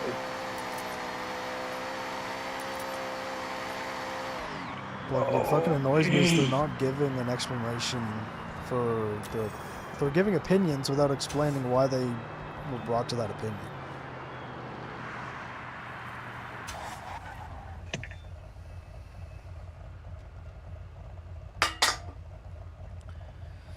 Damn, dog. Like, to me, there was no direct indicator in the movie that he was either the bad guy or super immoral. Now, I would admit that there were points where maybe something was reprehensible, but it was under the guise of either like Stockholm syndrome or him feeling like he was, I don't think being conquered is the right word, but him being basically terrorized. Like when he said, when he wouldn't kill her, and he said the line, like, is it so bad being with me? By that point, he was already severely, like, in a sense of Stockholm syndrome, where, like, she basically controlled the house, she fucking terrorized the house. He felt like he couldn't sleep.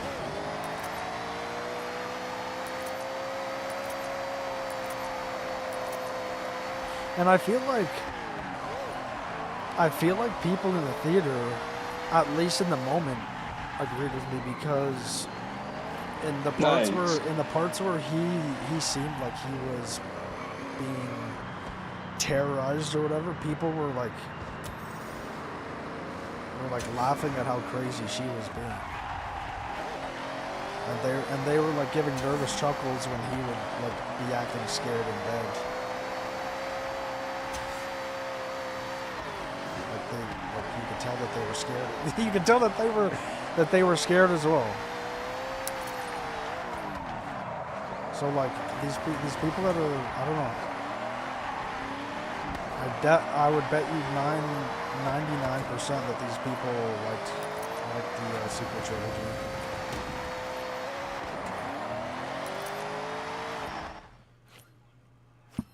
But hey. Oh, you want to hear another comment? Too, for being attracted to Eve. Oh yeah, dude. I've been reading that shit all day, man. It's fucking insane. What another videos? Because I haven't really seen any videos. What, for Obsession? No, for Eve. You said you were reading comments all day? It's like small, like, channels, like... I think, like, one video has, like, probably, like, 50K views. Like, it's not, like, huge, but, like... Oh, it's so just in my recommender because I keep looking it up. It's the person making the video that's saying that, or the people in the comments? For Eve? Yeah. For Evie? It's mixed. It's mainly people calling out people who are going, who are saying she looks like a fucking kid or whatever. Sometimes it's a person saying, oh, she does look, you know, too young or whatever. And is that the person making the video or in the comments saying that she looks too young? It's a mix of both. So in the there video, are some videos. In the videos where the person says that, is it a girl or a guy saying that?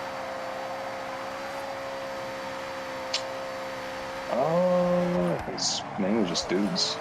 So dudes are saying she looks too young. Yeah, I'm pretty sure I'm seeing more dudes being part of the conversation. Like, for one, Asmund Gold, he's probably the most well-known. Yeah, he's getting... Maybe... He's been spewing a bunch of fucking viewpoints that are targets recently. Yeah. Here's another comment.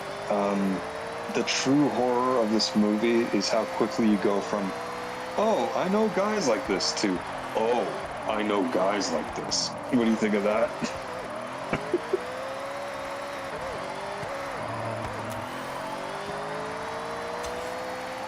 I wonder if they're saying, oh, that he's so bad, that I wonder what kind of people they're hanging around with. So I feel like that's an indictment on them.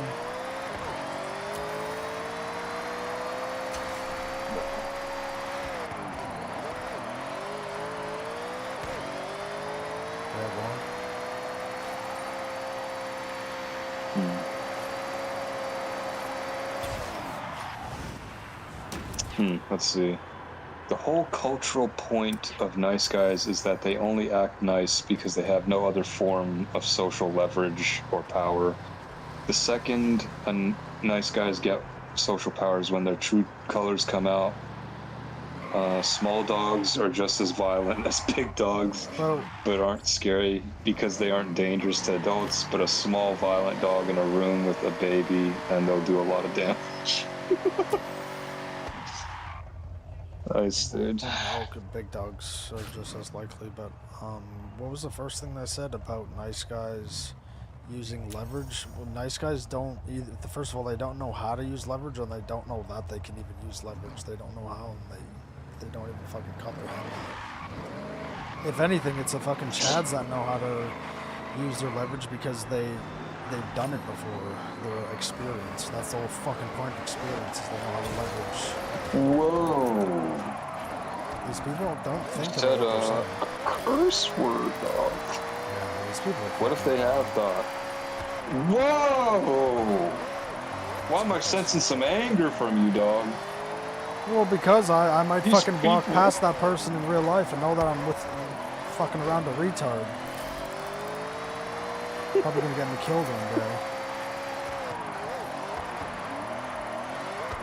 Yeah, what if Arvin and Fees had the same takes, dog? Yeah, Arvin had the take that ICE wasn't a fucking legitimate government agency, so yeah, I hope that he does. Whoa! Damn.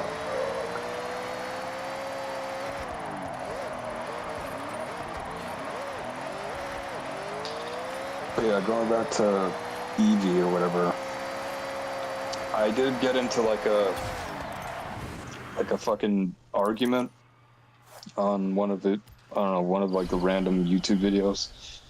I'm just like, first off, I got the sense that it was a chick I was talking to.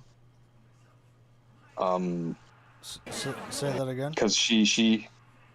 You can just So tell. I got into a You can just fucking tell argument. the way they type and the way they talk. Their vocabulary. Yeah. It's very like, it's a very feminine structure. But yeah. But yeah, and then yeah, she made it a point to capitalize the word dude when she was talking to me, like, okay, dude. But you know, like along those lines. But I just got the sense like she does, like, it's common knowledge that like this generation or whatever, like Gen Z or whatever, they age terribly. Like they age like so fucking fast that like they look old as fuck. I'm just like, if you just fucking go and look at South Korea and you look at the women over there, it's literally they have a whole fucking industry based on beauty and like plastic surgery and all that shit. What is the female beauty standard? Is to not fucking age past what you actually are. Yeah, and it's like, it's well known they try to look like girly, like they try to look like very feminine, girly over there. So it's just like they call they that don't understand pedophilic. So that. it's like, what are we supposed to like dykes, old fucking dykes? But I also, like, I tried to point out to them, but they obviously they didn't address it at all. I'm like, well, in the first The Last of Us game, in the DLC, or just basically the remastered, which contains the DLC, they have Ellie, a 14-year-old, making out with a 16-year-old girl in that. The black girl. Right? Yeah, like they have them kissing. I'm like, well, if you're talking about like, oh, we're sexualizing underage, I mean, I don't believe Eevee's underage or whatever, but if I were to grant that, they're like, oh, we're sexualizing minors or whatever in video games, and I'm like, okay, well, what about this? You literally have the main protagonist, a 14-year-old girl, performing a lesbian act.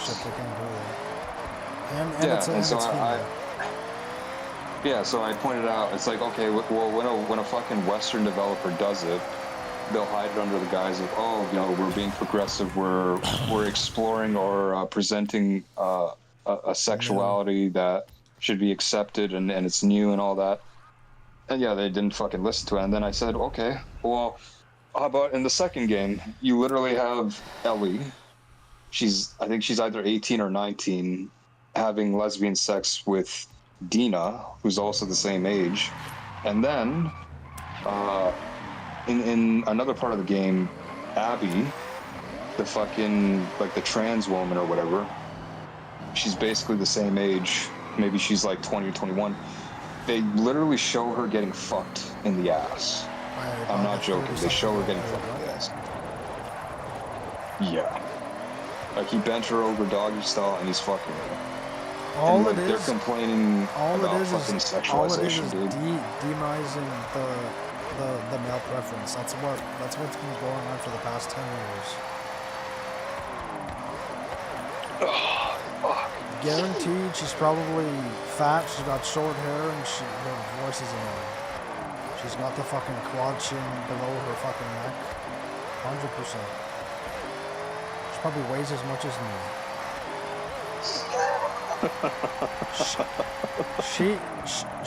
She's the girl where when if she's in a friend group and one of her hot friends gets hit on by one of us, she's gonna join in and be like, "Oh, excuse me." Yeah, she'll fuck it up. Oh man. And yeah, I think like when I responded, like she didn't reply back, or whoever the fuck it was didn't reply back. So I'm just like, wouldn't. And even if she did, she's not gonna contend with your actual point. That's what always happens. Yeah. Yeah. And yeah, like I think it's all emotion with them. Yeah, and like I think there was another person. I think I was arguing with two people. I said, well, the fucking game Stellar Blade, the devs have said they're fucking inspired by anime, which also comes out of the East. And if you know anything about anime, and also like I made it a point to say, well, also not just anime, but if you look at comic books in the West, you can see the body types that they have.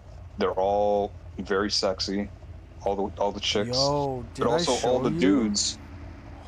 What? You just hold on. Let me try to find a comic book. This is from like the 60s, and her figure is fucking amazing on the front of a comic. What? I think it's like one of your real comics. Yeah, one of my uncle's.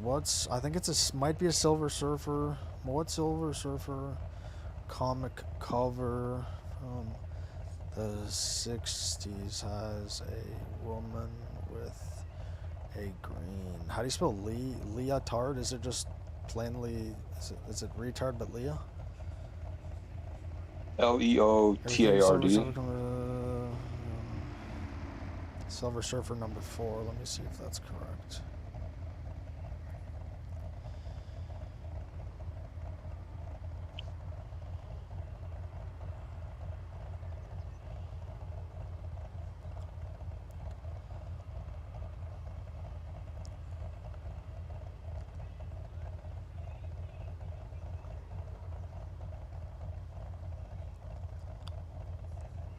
Okay, yeah, but she's fucking hot as fuck on the cover. I can't remember if it's Hulk or Iron Man or what.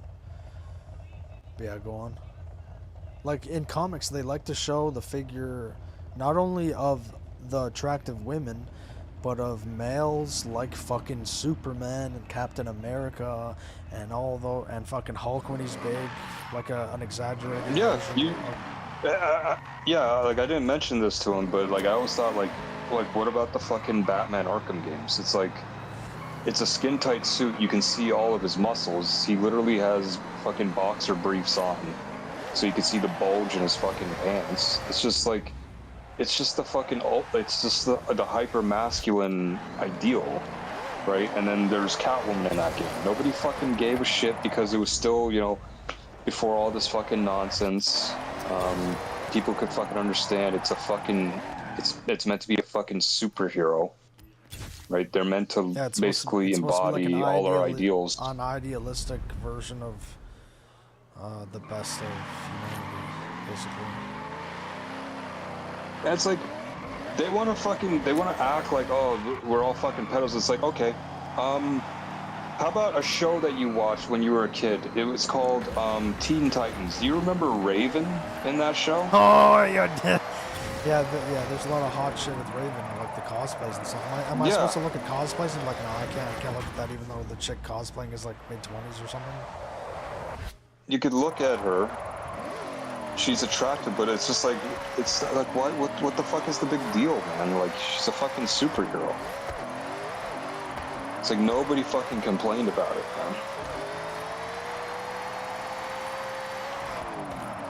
man. She literally has on like a leotard with her bare legs. Her bare arms are showing like, I don't get it, man. Like, what the fuck? But she has a hood, right? So, I don't think that he's She has a hood and a cape. Yeah, but no, like, your frontal shots, like, you could see her. Yeah, well, yeah. So, like, am I now just supposed to not say she's sexy? I just remember seeing Raven cosplays, and I'm like, yeah, that is fucking insane.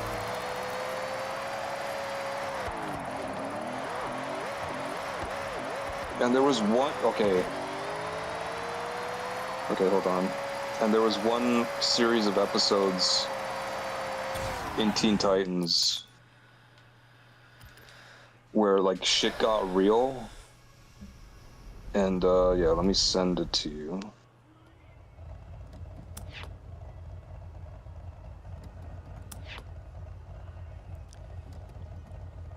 Yeah, look at that. I sent it on Discord. So that's what she looked like during, like, an episode. Okay? Now, what exactly am I supposed to think about that? Oh, this is pedophilic? Like, I don't know. Because it just seems like they're not consistent with their criticism. That was aired, I don't know, however many years ago. So they're acting like, oh, these Eastern developers are fucking pedophiles, but it's just like, bro, it's like, look at your own history, look at your own comics, look at the characters you make. Just look at it this way, right? Imagine if, let's just grant that they're actually correct. At the time that came out, even now, I don't know if it's the FCC or whoever controls what's put on television. If they were putting pedophilic shit in cartoons like that back then, that wouldn't have gone. That wouldn't have been allowed. Especially if it's like a girl with like almost no clothes on. It's not even just Raven, like Starfire too. She has a mini skirt. She has a crop top. I don't understand, man. Like, but they're having a go at a chick who we don't even know the age of the character. It hasn't been confirmed, but we do know the model is turning 35 this year. So if you want to go off of that, then she's definitely of age. And it's like, we also know that a lot of South Korean women, they just age better. They look young because they go after that. But also because, like, in their culture, I'm pretty sure their culture is like a slightly lower stressed culture. But I could be wrong. Like, yo, if you watch a gaming event in North America, you'll be hard pressed to find a really hot chick. If you watch a Korean gaming event, you'll be hard pressed to not find one.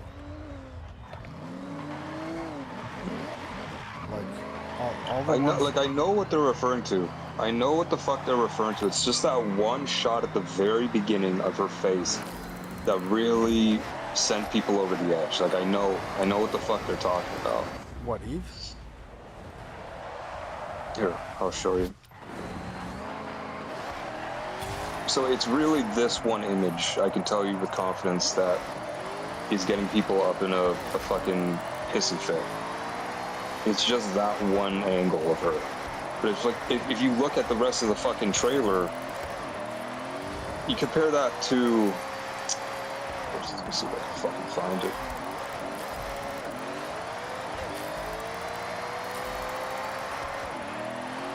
Of course I can't find a fucking still of it.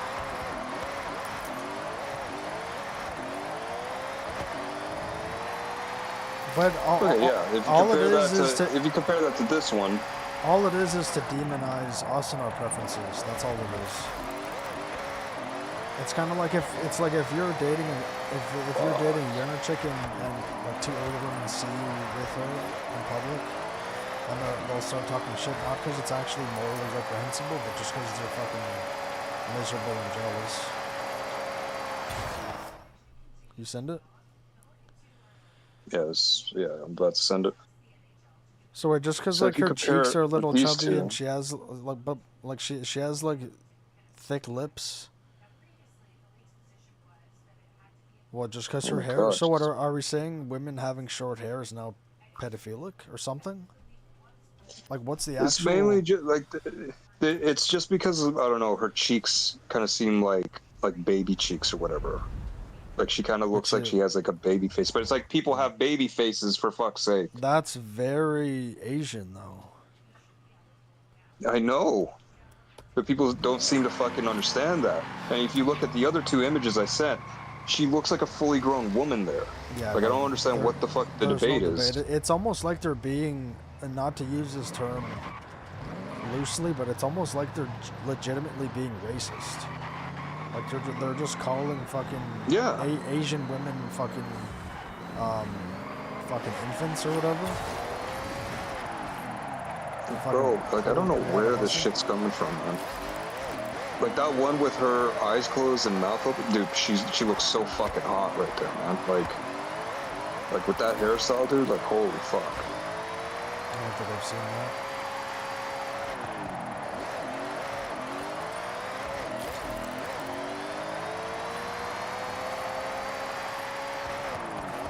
Well, where it's coming from is where everything else has come from. Where fucking asking on is weird, fucking talking to them is weird, unless they like you already. It's all the same fucking bullshit. Everything is weird. Unless they like you or like it, it's weird. By default. Yeah, and you want to know where it was inspired from? So look at this next picture I'm gonna send you, okay? And people keep calling bullshit on this, but it's like it's literally what the fucking developers said, and I don't fucking doubt them because it's literally part of their culture. So her character, in part, was inspired by another character. This actually was inspired by another character. Okay. From an anime called Alita Battle Angel, and they actually did. Yeah, they actually did a Western movie where I don't know the chick's name, but they gave her like anime eyes. Yeah. And right? they people think that love makes them look like children's for some reason. Dude, like I don't understand these people, man. Like, so it's so fucking what if it is like, dude, like our Western sensibilities should not dictate what the fuck the East wants to make. Like if they want to make that, they should make that. They have less incidents of fucking child pedophilia than we do here. So I don't know what the fuck the issue. Like we're going on saying they're fucking pedophiles. It's like, bro, you even want to fucking compare the stats on that? They're fucking talking about lolly fucking equals like a pedo. Like they call like characters in anime who like resemble children. It's basically just like a catch-all term for like any kind of anime character that looks childlike, even though they are technically like adults or whatever.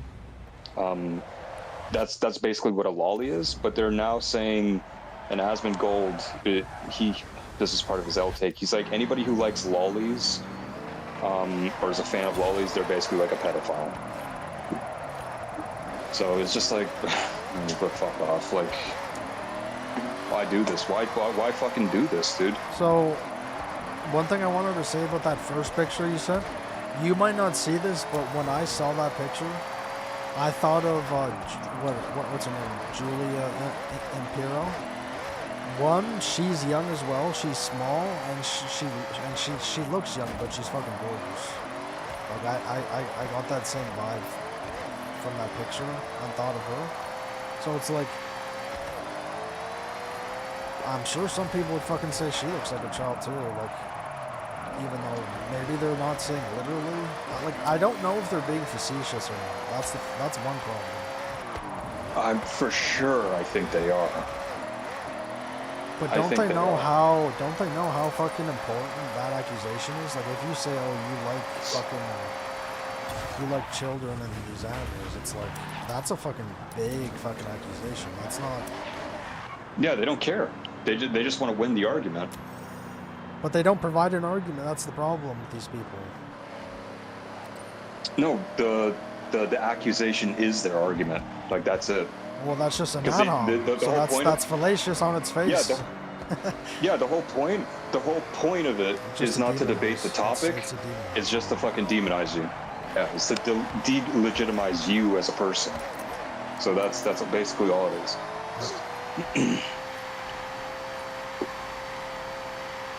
That's why you can't take these people seriously. You have to just, like, if they're gonna, that's all that is an ad-hom. You can just maybe give a point or two on how they're incorrect, and then call them the worst names on the planet that will actually make them mad. Or not mad, but like legitimately hurt your feelings, so they stop. Because that's one thing. If you give points that refute them, and then say go fuck right off, and they actually have nothing to say. Like, the devs, they have confirmed that they are making her more petite and more small to lend into the combat, but also they wanted a different character, right? Yeah. And again, it goes back to what I'm saying. Because Eva's tall. They were heavily inspired. Yeah, Eva's pretty tall. Like, she's pretty tall. She's pretty fucking tall. Like, her legs are very long. Yeah, and like, obviously, she's like in the high heels and whatnot. Yeah. But they were inspired by Alita Battle Angel, and if you remember the movie, the girl herself is pretty small. Yeah. So they kind of wanted to go for that, and going by the gameplay, it looks like it fucking works because they're going to do hand-to-hand combat. So, I don't fucking understand the criticisms. Like, just because a woman is petite and like doesn't have like huge huge tits and a huge ass or whatever. Like, obviously she still looks good, but like they equate that with like being a fucking child. They don't deserve love from us, dude. That's crazy. So what? Only like a 5'5" dude can date a 5-foot chick. I can't date a 5'4" chick, a 5'2" chick. Is that what they're fucking saying? Bro, I don't know what the fuck these people are saying, man. It's like you present them a new body type that isn't in line with their whole fucking narrative, they lose their fucking shit. What if that girl What if that girl wants to date me? She's 5'2" or 5 foot. Are they gonna control her body down? And her mind. I think these people are mind controlled. I think if there was ever a case for aliens mind controlling us from a starship that we can't see, it's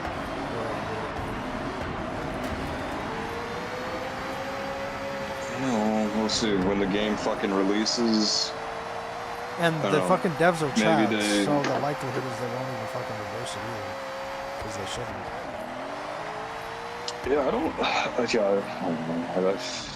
I don't think they're gonna fucking change anything, honestly. I really don't. But Sony's not publishing them anymore, so they have full creative freedom. And even when they did, they still managed to do a lot under Sony. But think of it this way, right? I have confidence. Okay, I'll give you a scenario. Let's say two women are at a clothing store trying things on. And let's say one of them puts on something that I would call sexy. Let's say a dress, a tight-fitted dress that has like a skirt to it. What word do you think that the other girl would use to describe the dress up? Exactly.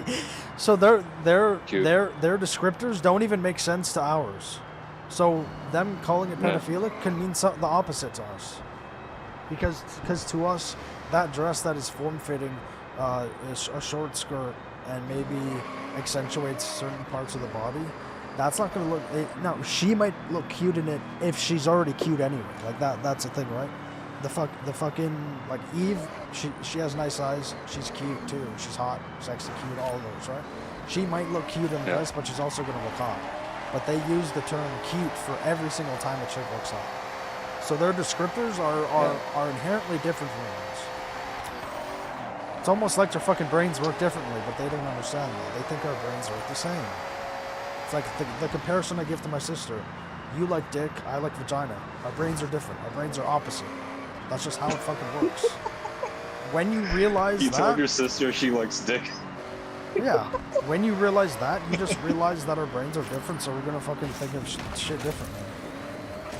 Like, I might look at the sky and see green. Because my fucking brain interprets things differently. It doesn't look green, it looks blue. Yeah, well, maybe Eve will make an appearance in the new game. We'll see how she looks. Maybe if they give her a new look, or just, you know, the new graphics will give her a new look. But she's meant to be more petite than Eve. Whether she's young, I don't know. They're like androids. So like they're like the next evolution of humanity. They're like a mix between like synthetics and flesh. So I don't know what the fuck. But like, let's think of the entailment here, right? Let's think of the entailment. The girl is more petite, and they're fucking shaming it, calling it pedophilic. Now, what the fuck are the... Now, they probably don't think of it this way, but like, they're basically shitting on any chick that looks like her or is her size. Which is a lot of Asian women, dude. A lot of Asian women are petite. Like, they're slender.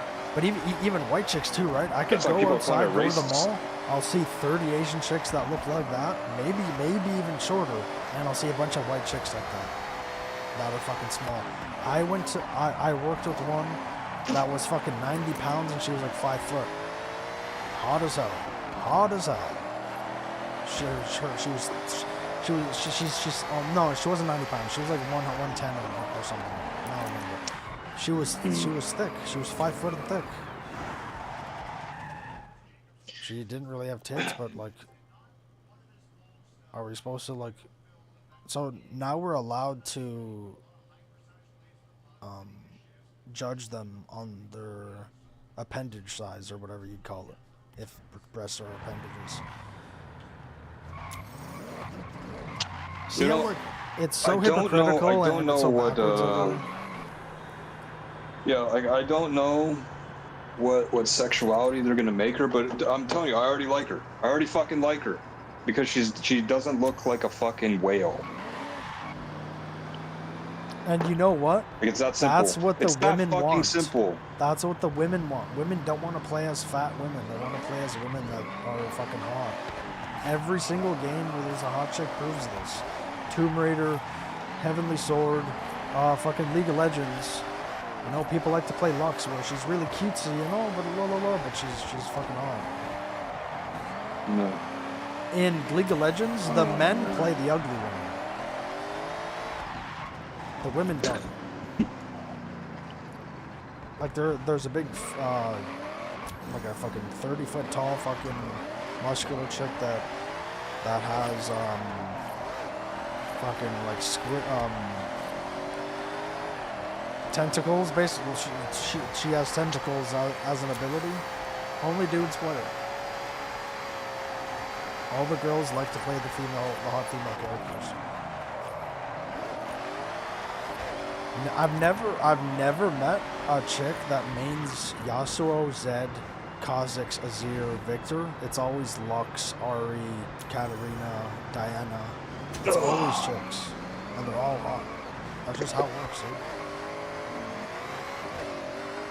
Like Asmund said, she looks like she's 12 years old. I'm like, what the fuck, dude? 12 years old? Pre-pubescent, dude? That's crazy. Like, I've never... Is it pedophilic for them to say that shit? I was gonna say, them, like, I think I said it the other day, is them thinking hot chicks look 12 is kind of weird. Yeah, like, if you think that looks like a 12-year-old, then you're like, that's crazy. Because I don't look at a 12-year-old, I'm like, oh shit, she has fucking mature eyes. Like, I look at this chick and I'm like, damn, like, her eyes are nice. I've never looked at a 12-year-old and be like, oh, she has nice eyes. I don't even think I noticed them.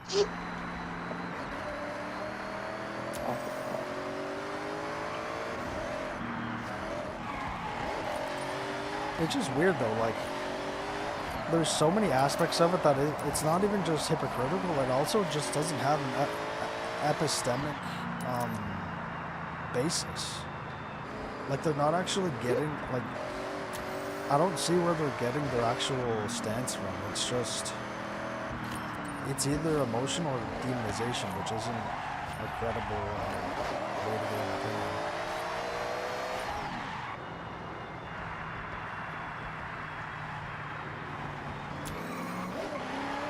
I love that we've been, like, not even debating, but, like, talking for so long, and it's not even 12. That actually makes me feel kind of good. Because usually when we talk, time goes, like, talk like that, time goes by like a fucking, like a bullet.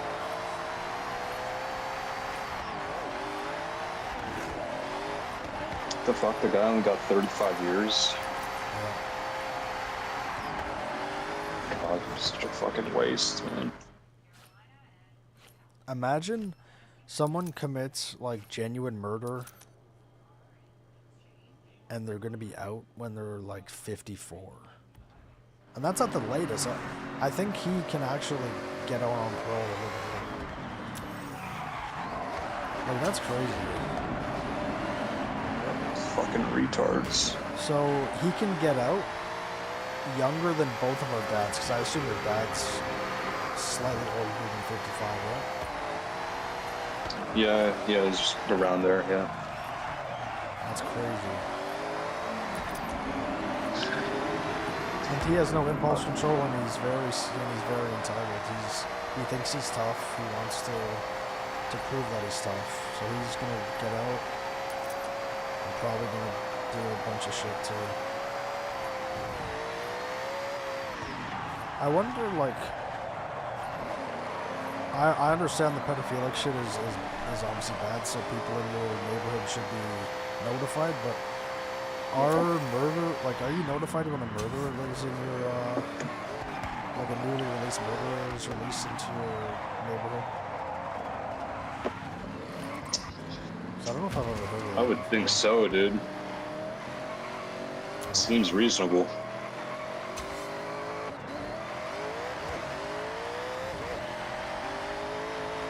Like, obviously, Eve is goated, right? Like, she'll remain in the Hall of Fame for all time.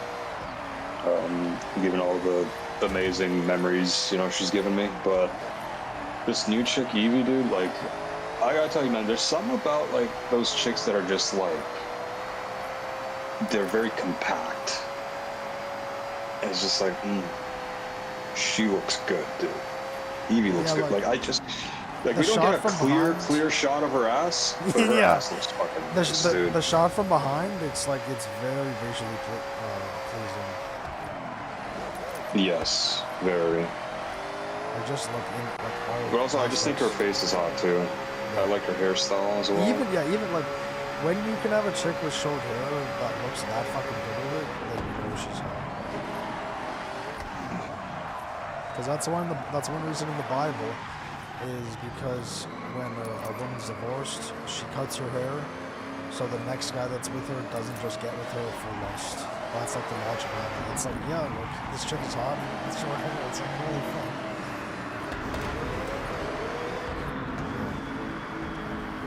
So do you think, I don't know if they're going to explore her sexuality. I don't think they will. Was the sidekick chick in the first game, was she human? I think she's the same as Eve. Like, they come from, like, the outer colonies, so they're like the next step in human evolution. So, like, they were made by, like, an AI, so they're not considered human. And same with the guy? The guy, no. No, the guy was, he was human, but he turned himself. He's different from a human. He's like, they call him, like, the Elder Nativa. Yeah, Elder Nativa. So, like, all the monsters you fight, he's, like, basically, like, the progenitor of that. So, yeah. So, like, the story is, okay, they create AI or whatever, right? They create Mother Sphere. The Mother Sphere is the AI. they call the AI Mother Sphere, right? It slowly improves humanity, but then it like at some point it just decides, you know what, I'm going to create my own race of beings that are going to be better than human beings, because it doesn't hold humans in high regard. So it builds like these outer colonies, and it basically declares like a war of the basically like extermination on human beings. And then in an attempt to survive, human beings, they start experimenting on themselves, and then they end up creating like these monsters, and they're called like Natibas. So they basically transform themselves into Natibas to be able to fight off basically like these AI or these like synthetic beings. But the basically like it's like a synthesis. Like the Natibas are very like powerful, but the synthetics are very intelligent. So like the main canonical ending that you get in Stellar Blade is basically the fusion ending, where Eve basically becomes like a bridge between the two different species to kind of bring peace. I initially thought this new game was going to be a prequel because it looks like it's in a city before the apocalypse or before the Great War. But I was talking with somebody on YouTube who was just streaming, and yeah, he pointed out that it's probably a sequel that's on one of the outer colonies, so like in like one of the space cities. Yeah, I was gonna say maybe it's like a different area where either they weren't involved in the war or they probably bring aside or something. Yeah, it's still up in the air, but yeah, I think I'm pretty convinced now that it is a sequel. I think even the director he said as much. So, do you know if the like the Eves and all that can procreate, like specifically with humans or with each other? I don't know. As far as I know, they're all female, so they wouldn't be able to procreate with one another if they're going to follow like the same biology. I don't think I've ever seen like a male angel. It's mainly just just the female, because Mother Sphere, I guess it took on like a feminine appearance or whatever, so it just created like female angels. Yeah, basically, yeah. So it's like it's basically like a female version of God. Yeah, there's actually a lot of like biblical parallels. Like obviously there's Adam and Eve, like the two characters. And yeah, like Adam, I guess like he represents like the male aggression. Like that would be like the Natibos, like the monstrous, powerful beings. And then there's Mother Sphere, who gives birth to like the angels, and Eve represent very, like beauty and I don't know, harmoniousness and intelligence. Like there's a lot to it. Like a dark angel kind of looking thing. That's basically, that was Raven. That was Raven. Well, like, she became like corrupted. It may not, yeah, like that would almost be like that kind of sounds like an archangel as well, like a fallen angel or some shit that turns. Yeah, literally. She was originally chosen by Adam. Yeah, she was originally chosen by Adam to be the bridge between the two species, but like obviously like he saw like who's Adam? The bad side of her. Adam's the Asian dude. Like the Asian dude that's with you. Is he the main guy? He's Like, the drone pilot. Is he like the big guy or some shit? No. Well, I don't know what you mean when you say big guy. You mean like the giant, like a giant dude, or just like a regular looking dude? No. I mean like, is he?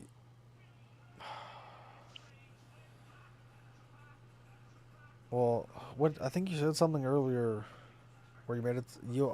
Maybe I just got the the thought that he's in control of. I can actually stream right now if you want. I can actually probably show you everything. Yeah,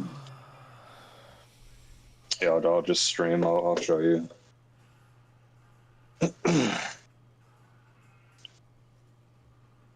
He's down there on the lotto. Okay, it should be live. Just let me know when you can see.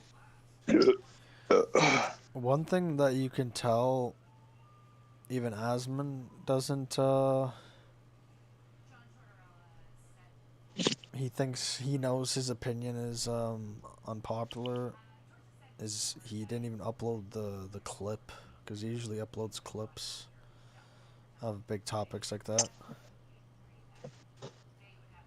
Yeah, fuck Asman, dude. Is the stream up?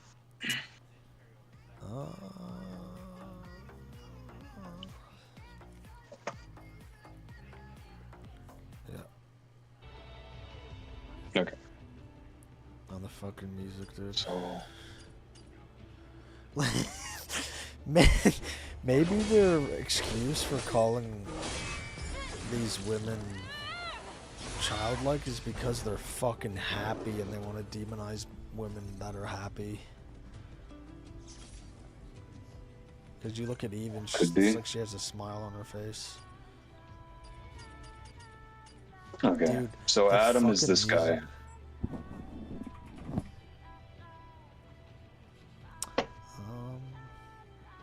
Okay. Yeah. So in lore, he's actually like, this guy is like ancient, right? Okay, like so he is like that's kind of what I was saying. a Like human from long ago. He's like not big in terms of size, but big in terms of like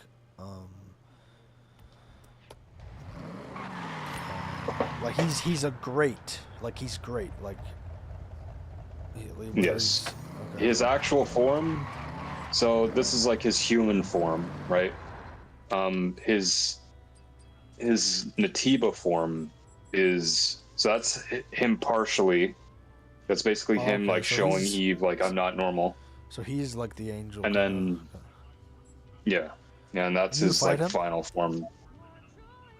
In one of the endings, yeah, you can fight him. Like if you choose not to basically join with him, not join with him, just like basically bridge the species, then yeah, you fight him in this form. And then he dies? And yeah, you kill him, and then yeah, you return. It's not considered a canonical ending. It's like one of the bad endings, at least to me. Yeah, because you basically, he is like, he's not like 100% innocent, but he is genuinely, I would say, like for the most part, good. He's like a good person. He's just trying to help humanity survive, and he's the one who proposes to Eve. It's like the U.S. during World War II. They're the good guys, but they still killed 23,000 civilians at poison in 40 hours. Yeah. So yeah, this is Raven. Obviously, like you know her. The black wing thing. This is Raven as well. This is just her in her corrupted form. Yeah. So, even if that wasn't intended to be a biblical reference, I would say that was comes off as one too. Yeah, trust me, it definitely is. Like there are a lot of references, at least in my view, to like stuff from like the Bible or just like religious shit. Like, what the fuck? Oh, I guess they don't have an image of it, but yeah, I mean, the most obvious one is Adam and Eve, just the naming of it. No, wait. And yeah, that's Mother Sphere. So I just before I do that, this is how they would present a child if they wanted to make a child. And this is a child. When I think of a child, this is what I think of. And clearly that's what they think of as well when they want to present a child. It's a fucking child. But yeah, what were we saying? Go back to one of the red chicks. Yeah, they're basically twins. I know. They're... yeah. Okay. Dude, you can't get their costume? That costume is fucking sick. I can. Well, it's not exactly the same, but I can show you.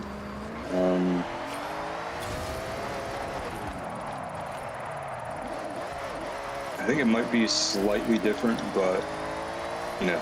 Oh yeah, it's basically the same. Yeah, that's nice.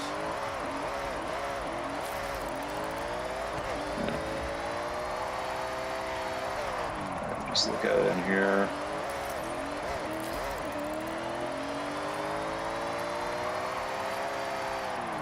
Yeah, that's nice.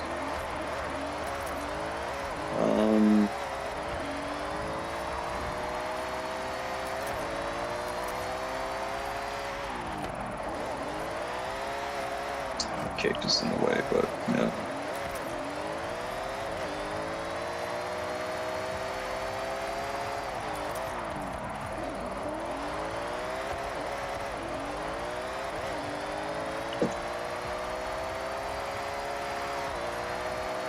Oh yeah. Like this game already looked really good, but that fucking dude, like the gameplay they showed looked fucking insane. And the thing is, this game looks good already, so I'm not really surprised that if that's how the game looks. Do you know if it was on a PS5 or a PC? It was on PC. It was on PC. I wonder if this game is hard to run on PC at high graphics. Good FPS.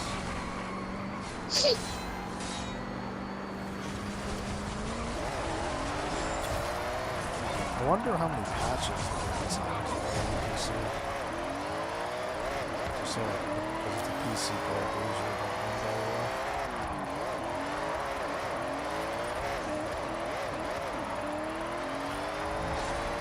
It's almost like a holographic cape or something. Yep.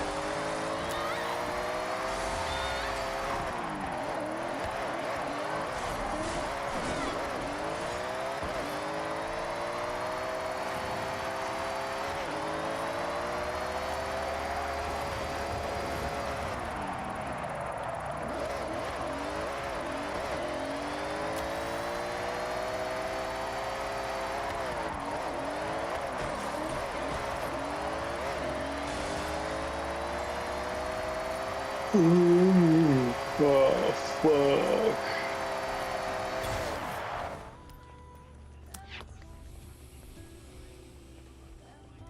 One thing I fucking hate about drift zones in this game is at the end of the drift zone, there are dead zones, so you stop getting points before the finish line. It's so stupid. I don't know why they did that. Did you mention that in the video? No, I didn't realize that, because I usually don't like to just spam the drift zones at the beginning. I usually like to wait a bit, just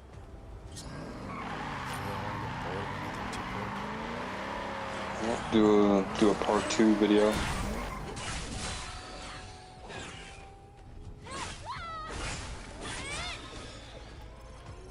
What are those called? Saw heads or something? There's a specific name for them.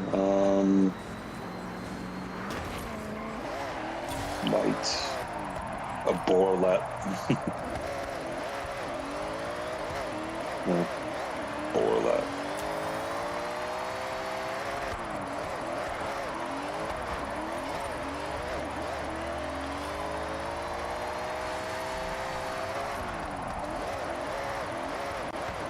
Going back to Obsession, one thing that is interesting is all these people are making these assumptions where the director hasn't confirmed any of that, or he did confirm that she did like him, which I wouldn't, like, a part of me wants to see a fucking, maybe not a rom-com, but like, have you ever seen the movie The Proposal with Ryan Reynolds and what's her name? You know the chick from Bird Box? Sandra Bullock? Ryan Reynolds and Sandra Bullock. The Proposal is with them, and it's like a... I guess it's supposed to be... Oh yeah, where he's rich. or like his family has like a nice estate, and she's like an executive. Yeah, and he works under her. It's like, honestly, hearing that she actually did like him makes me want to see a fucking movie like that with them too. But in real life, she liked him. Well, the director said that she did like him, like prior to him making the wish. So, like, if he did ask her, then she probably would have said yes.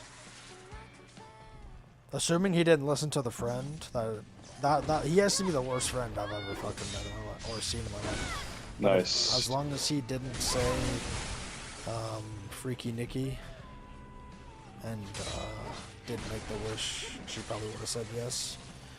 If he admitted to liking her.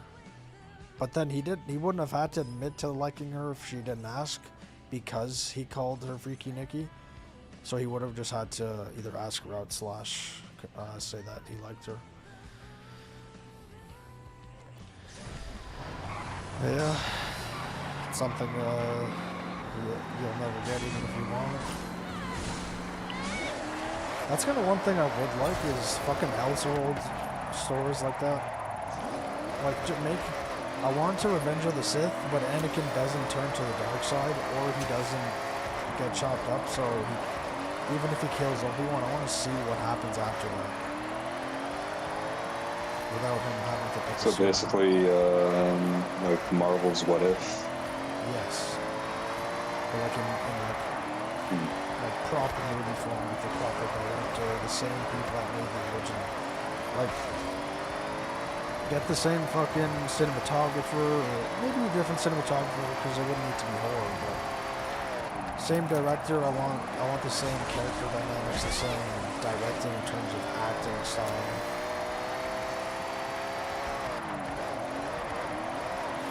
I want the same fucking music. Holy shit, the music was good. I would say, I'm not going to say that the music was as good in that movie as this game, but I would put it on the same level as being so surprisingly good.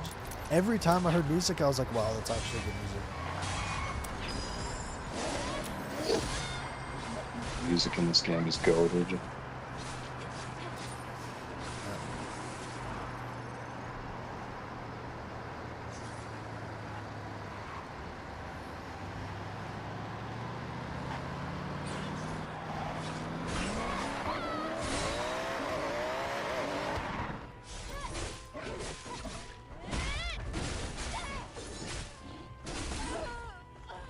Dude, the chick's voice is holy fuck.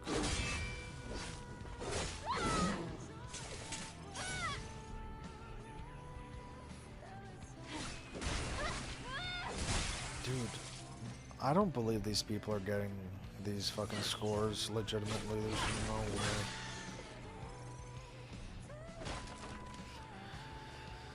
Unless they're putting all-wheel drive on their cars, which I think should be banned. If you have all-wheel drive, it shouldn't count. They should get less points. That's fucking bullshit. So that's what people do to get higher drift scores. They put all-wheel drive on, which is 100% cheating. Yeah, dude, it's cheating, dude. It's like putting traction control. It's like putting traction control on an F1 car, but it only goes on one team's car. All the other teams have to run with no traction control. They get ABS as well. Would that be fair, man?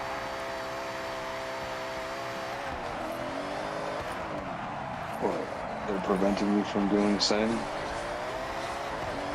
Well, it's not that they're preventing me from doing it, but I have honor and I know what drifting is, so I'm not going to. No, there's your problem, dog.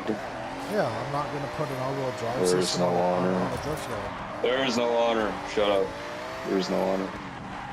Yeah, so their scores are You're illegal. not. No.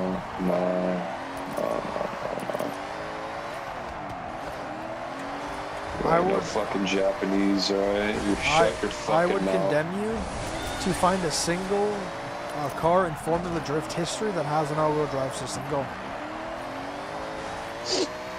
Well, I don't even know what the fuck you just said. Yeah, exactly. Not a single fucking car with all-wheel drive system in front-wheel drift history, because that's not drifting.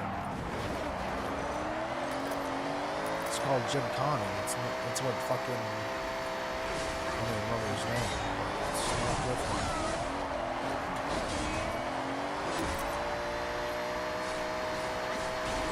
See what drifting is get the rear wheels to slip and counter steer with the front wheels. What they're doing is getting all the wheels to slip while steering, well, opposite counter steering. So they're not, technically they're not even drifting.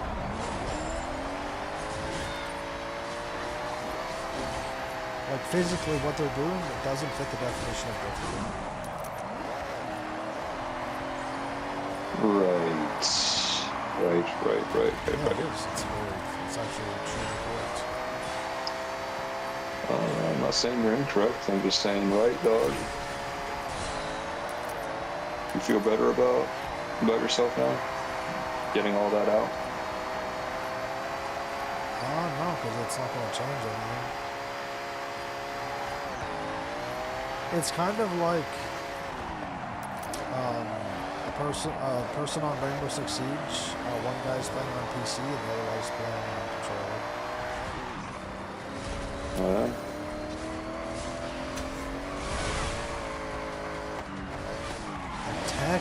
Technically, the guy in control can get a PC and start playing on that, but where's the other one now?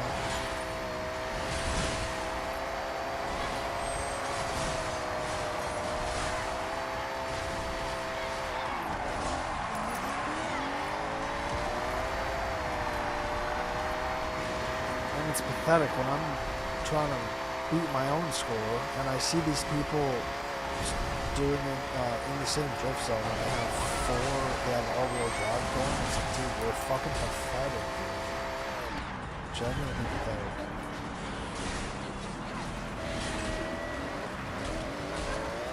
Yeah.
Dude, imagine if you had a girlfriend and she wore shit like that for you.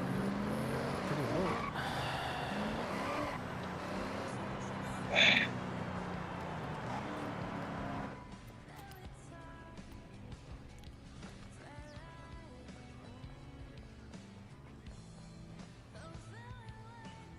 So I've probably asked, this game takes place on Earth? Like our Earth? Or like yeah. An Elseworld Earth? I'm fairly certain it's Earth. Okay. Yeah. Now, I can't remember if it was just a statue, or do you see the Statue of Liberty, or does it just resemble it? Is it just like a woman or something? I think it's Earth, but with a completely different timeline. Like, I'm not even sure. I'm not sure. Oh, so like an Elseworld. Like countries even exist. Yes. Okay. Yeah, because I don't know if America exists or like Europe. I don't think those exist. Like it's a completely different fictionalized Earth. Let me see. Is there anything with databanks?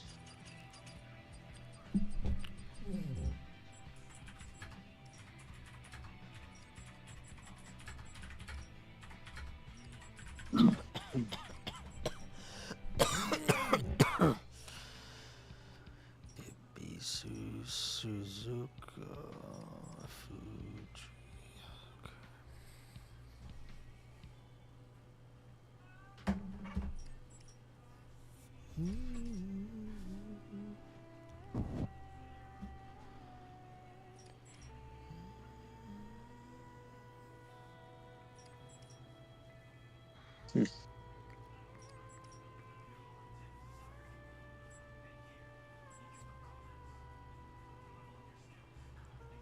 Is there a way to like do the names of the songs pop up in game?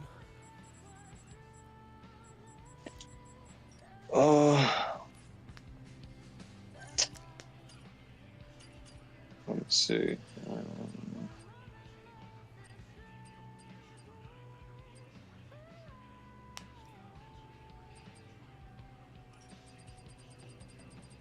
No, I don't think so. There's the music at the rest stations that you can scroll through and select, but the tracks that just play in the background when you explore, you just have to look it up in the original soundtrack. This chick's voice is fucking nice. Wow, great moves. Almost as good as mine. Who? Chick's singing the song. Her voice is nice. Oh. Yeah.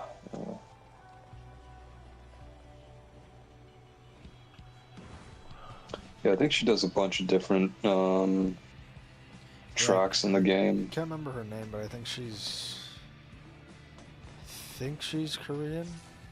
Like, I don't know if she speaks like proper English, kind of Korean.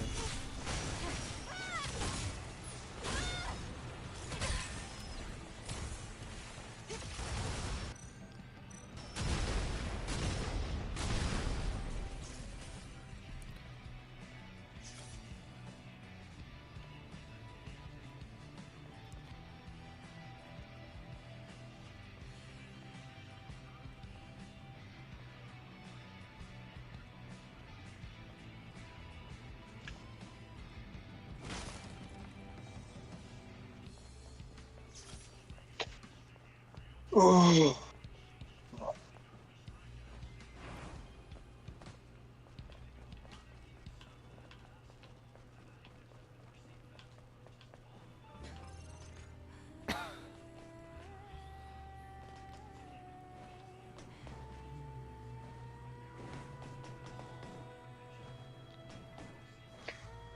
No, does this remind you of another game? I'm sure this game does it better. Dude, it felt so clunky in that game. Here, let me show you, dog. Look at what I can do, dog.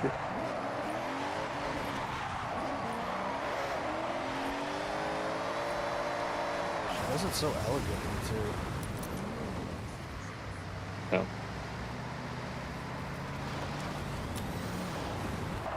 Almost makes you want to run on walls.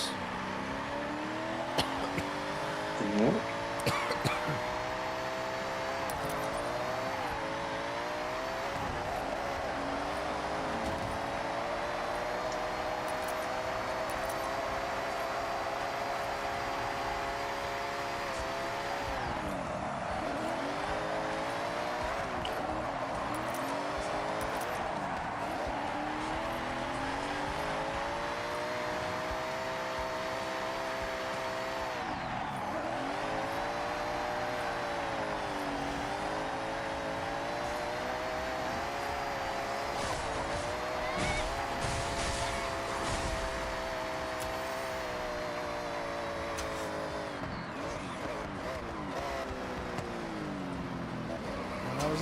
theater, I had to cough, but I didn't want to cough because when I like, since I've had like this cough, if I cough, I want to cough more, and it doesn't actually help.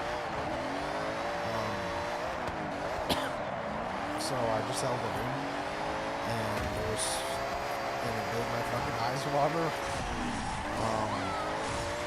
It was pretty hard to hold in, but then once it went away, I didn't have to cough for the whole movie, so it was pretty lit. Nice.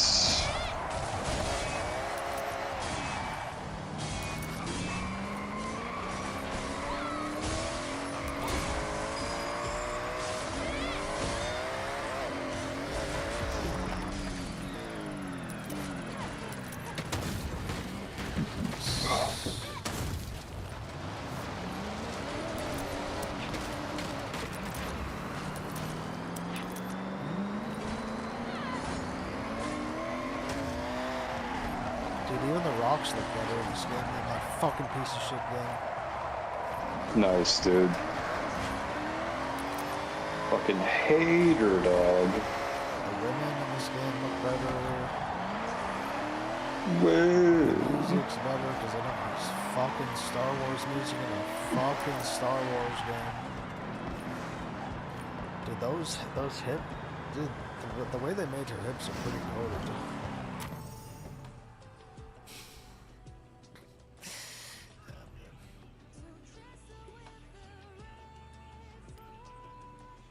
See that, dog? Them jiggle physics are whoa. See, this is where I'm risking it, dude. Nice.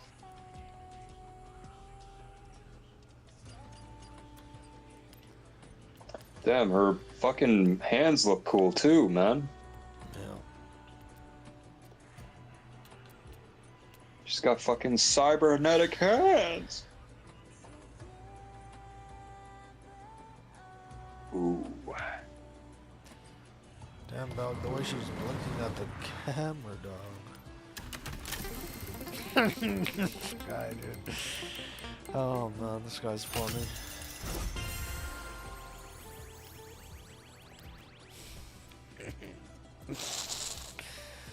Oh, man.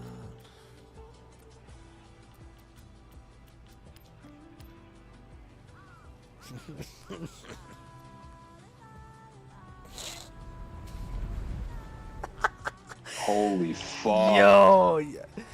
Oh my god, the way she opened her eyes, like, just for a second to take a look. What the hell, dude? Look at that fucking hip sway, dude.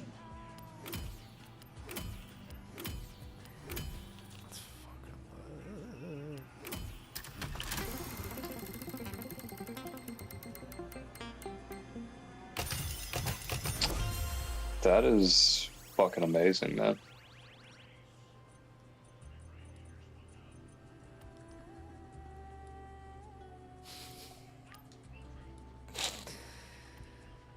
Oh man, that's funny. What the fuck?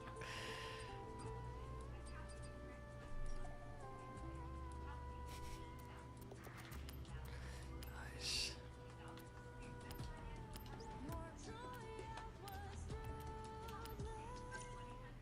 Oh, God, I love this fucking suit, dude.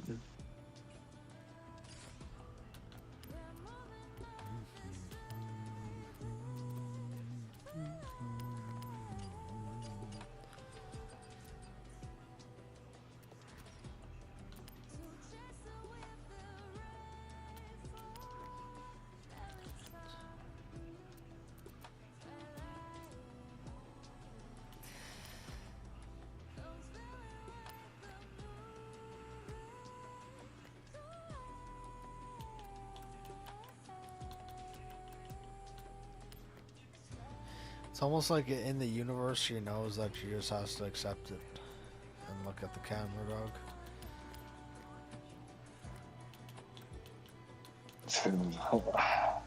God, I can't fucking do this.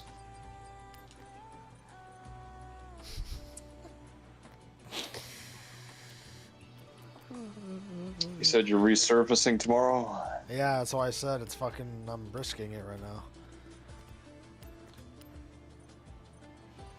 That's the thing about this game. Every time you'd fucking put it on and I'd be resurfacing the next day or even the day after.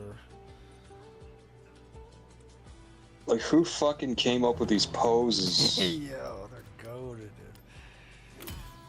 Like, I just love this one, man. Yeah, it's fucking, it's nice. It looks nice and it's feminine.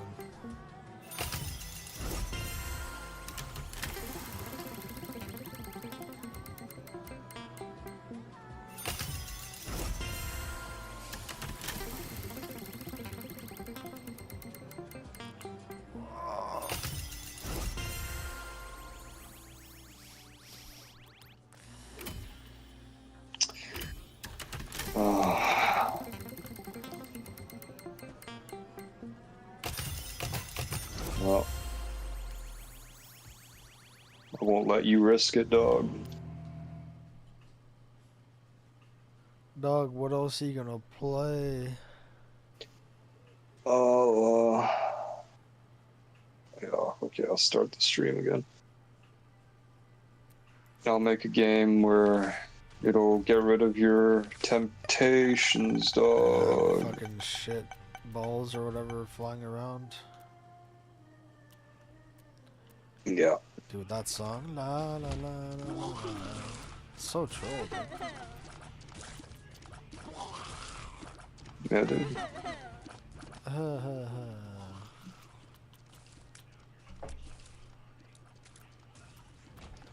Yeah, do you think you could kill a spider with your tears, dude? No. Then you gotta respect. Did I ever tell you, when I had the pool No, in you my didn't. grandpa's, shut your mouth. When I had the pool in my grandpa's backyard, that when it was around, when the sun was going down, that's Yeah, when you would throw ants in there. Nice, dude. That's when I would not really start getting scared, but start like, what's the word? Nah, dude, I don't know. What's the word? Like, not when you're not scared of something, but you're like nervous. I was nervous about there being a shark in the deep end. No matter how irrational that is, Cool. every time.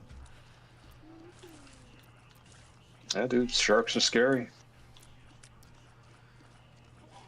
Like I would just stand in the shallow end, looking at the deep end, just watching. Why specifically when it got dark? Just because you couldn't see in the water Yeah, anymore? because I couldn't see what was in the water. Yeah. Well, I don't know, man. I'd say that's probably my main fear of water is the shark. I'm not, even if I was in fucking tidal waves, I wouldn't be as scared of drowning as a shark being around me.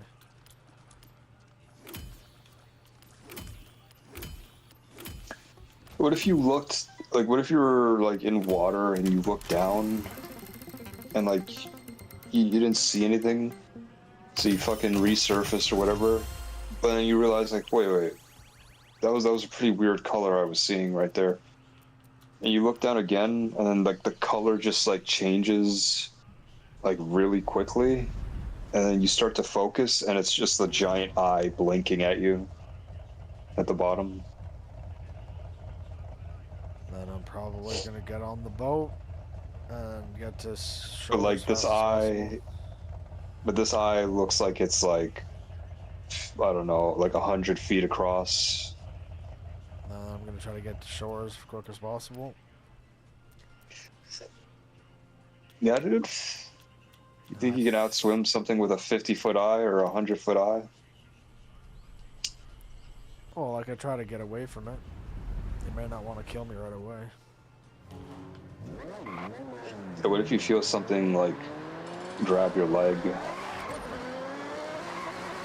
Like something like slimy and like tentacly grab your leg?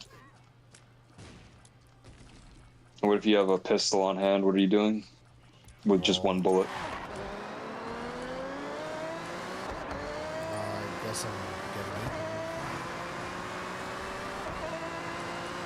Yeah, what are you doing with the bullet, though? What are you doing with the gun? Maybe I'll shoot it. Shoot the tentacle. Nice. I was expecting you to say you'd shoot yourself in the head.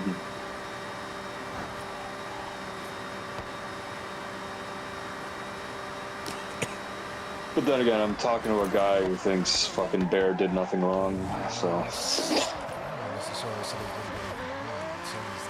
Nah, you defended him like he fucking paid you like a lawyer, you fucking piece of shit. Oh. I like how you said like, oh, like I didn't really see anybody saying he was a bad guy, and then it's like fucking hundreds of videos saying this guy's the bad guy. Yeah, I just started reading it today. I saw 2 people saying it. Neither of them actually gave reasons. They just said it's obvious. Nice. You said it's obvious twice. But dog, it is obvious. Yay. It's obvious because it's so obvious. So obvious, dude.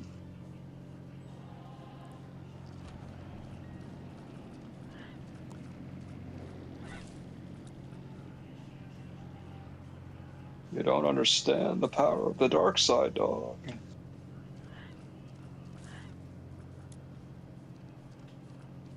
Only a Sith deals in absolutes.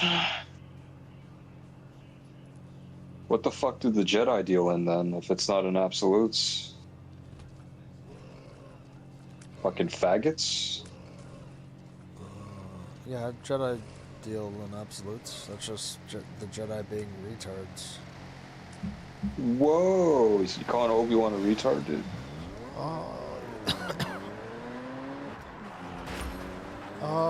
He wouldn't be a retard, nice. Individually, but he informs still retarded mandates.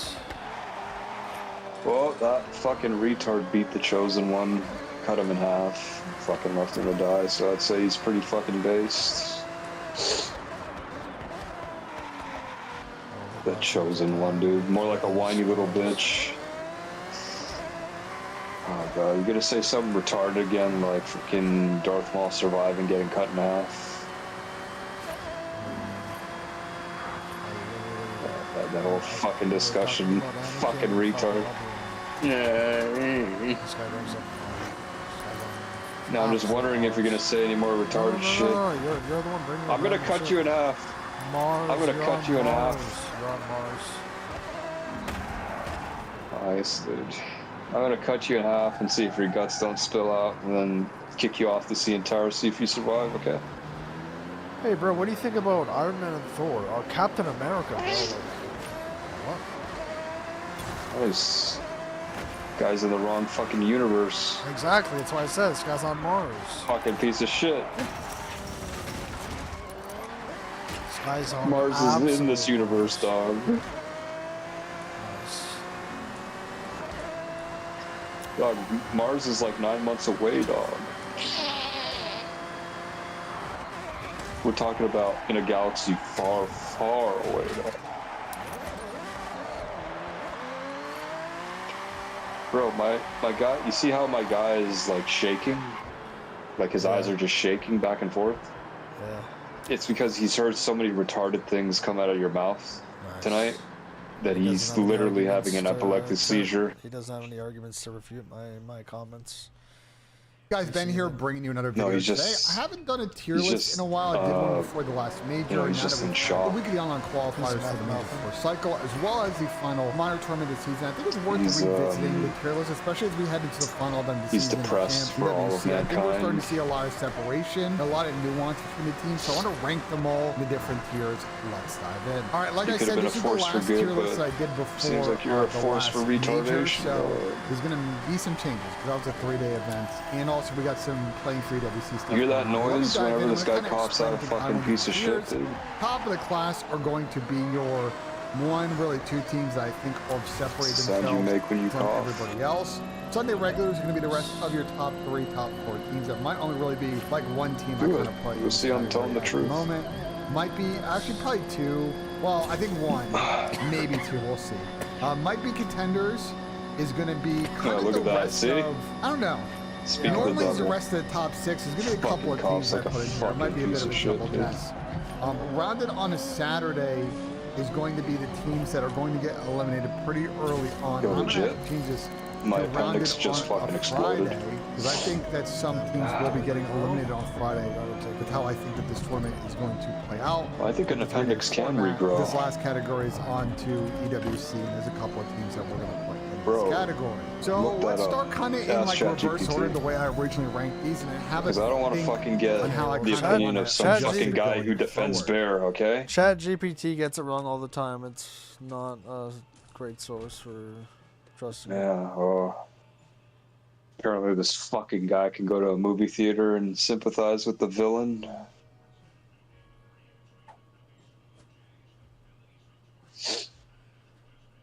No, your appendix cannot grow back once it's removed. Better Health channel. PubMed.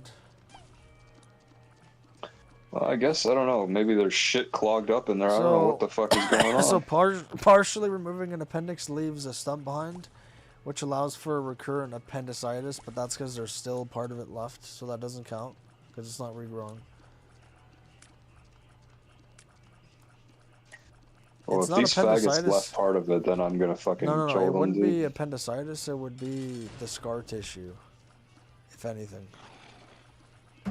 After all these fucking years, just fucking acts up. What the fuck is wrong with this fucking... Like, you could have affected it, squished the scar tissue, torn it,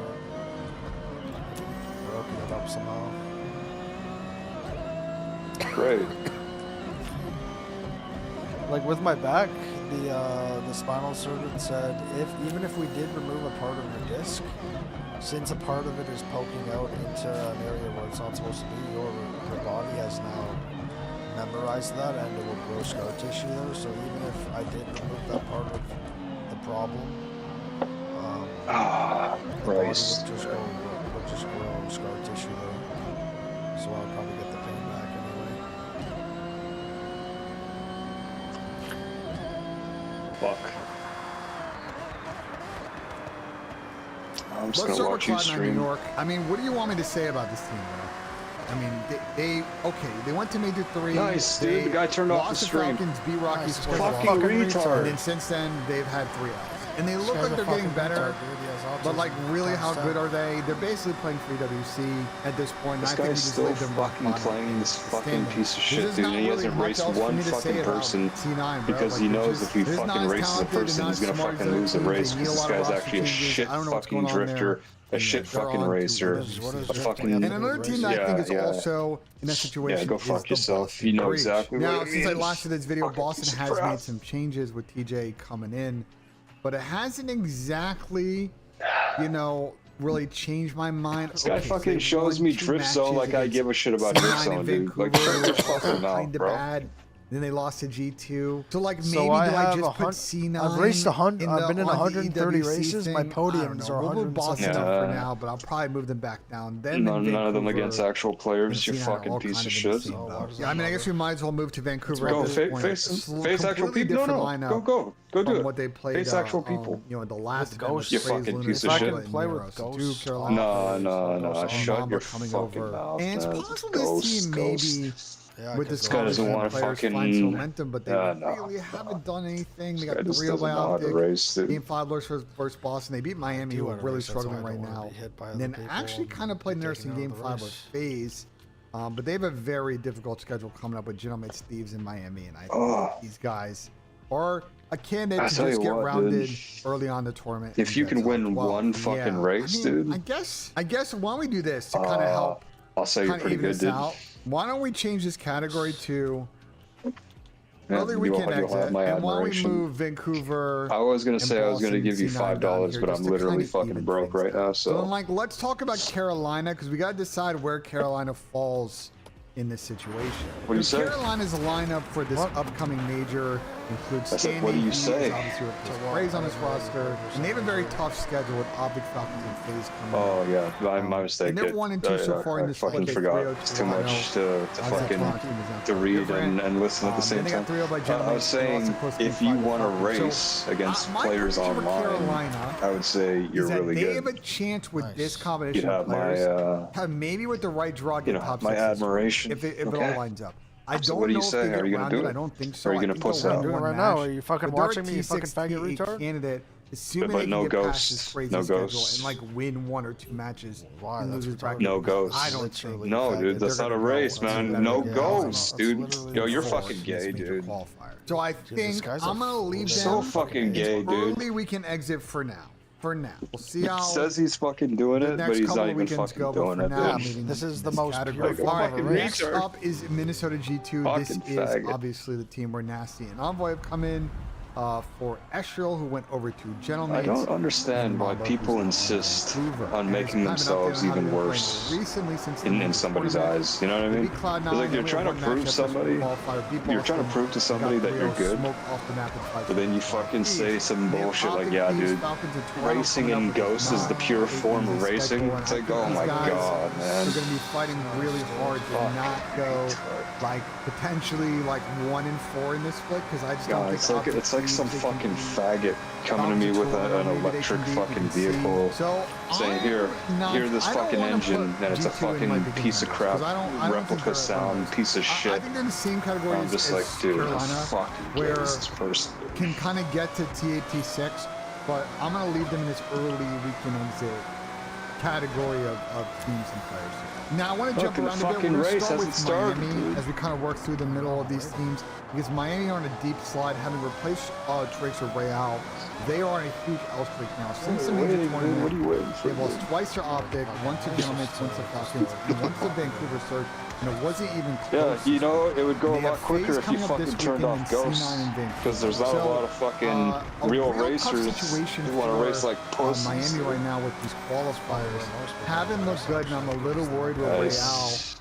I don't know if these guys are going to figure out here at the end of the season. They have just really fallen off, and I think I got to move them down to early weekend exit. I don't think they're making it deep in this tournament, and so for now, I'm going to have to move them down a category, which is really disappointing.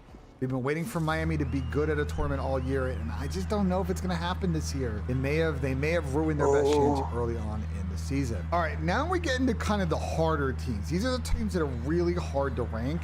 Because I'm there's a not guy really that's sure with the 239. roster Holy changes fuck, you and fucked. a lot of the recent momentum, if they're good or if they're bad. Toronto Gentlemen and Falcons we're going to talk about here are all solidly somewhere between top 4. That guy's We just don't know what they accelerating. are in the rankings. So let's talk about it. We're going to start with Toronto. They lost their best player in Joe DeSeeds mid-stage. They brought in Abe. They beat C9, lost to Gentlemates. Currently in the qualifier, they got 3-0'd by Carolina. They have Boston, C9, Optic, and G2. So I think Toronto has a good chance with a favorable schedule to get into winner's bracket. But with Abe and Jamie and Toby and Kips, like, is this team going to be good in all 3 modes and not like get upset early in this tournament? So I just think they're not going to really be in my like Sunday regulars or might be contenders list. I think for me that Toronto, I think is in the 4 team of the early weekend exit team. It's not to say that I don't think they can get top 4 again, because I think they can.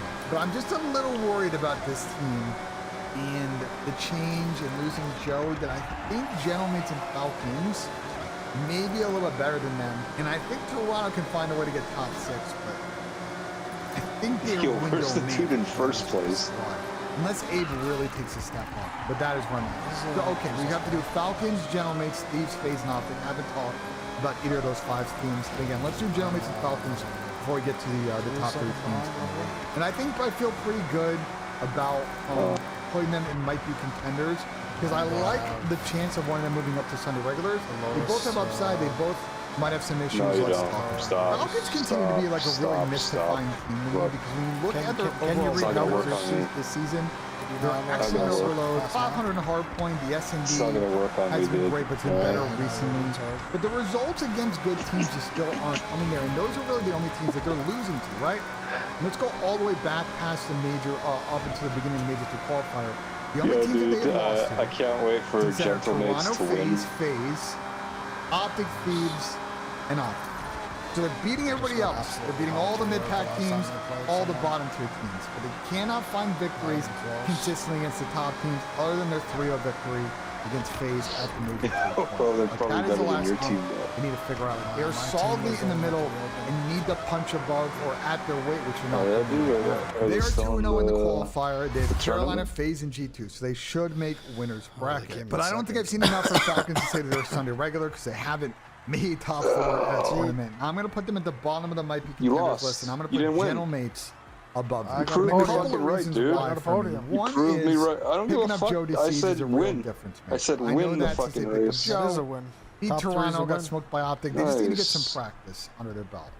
They're currently 1-1 in the qualifier. That's fucking participation awards, dude. And Boston. So very favorable for them to win 2 or 3 here and get a good seed going to the tournament that they are hosting at home, and the whole crowd will be behind them in their new team in their honeymoon stage. They need to find a way to get better at S&D and Overload. That has been the Achilles heel of this team all season. They've been great at hardpoint. You see they got some great map records across this stuff. But S&D and Overload is an area they have to improve. Practice will be a little bit iffy this week because they had a lot of GA drama with Dante and snaking and stretch confusing. Anyway, they're kind of banishing scrims for a week. But I think the team will get better, and I think the next 2 weeks is going to help them out. And I think they're more likely to get top 4 than Falcons. But I'm not anointing them yet. I'm not going to put them in Sunday regulars. They're a dark horse, might be contenders.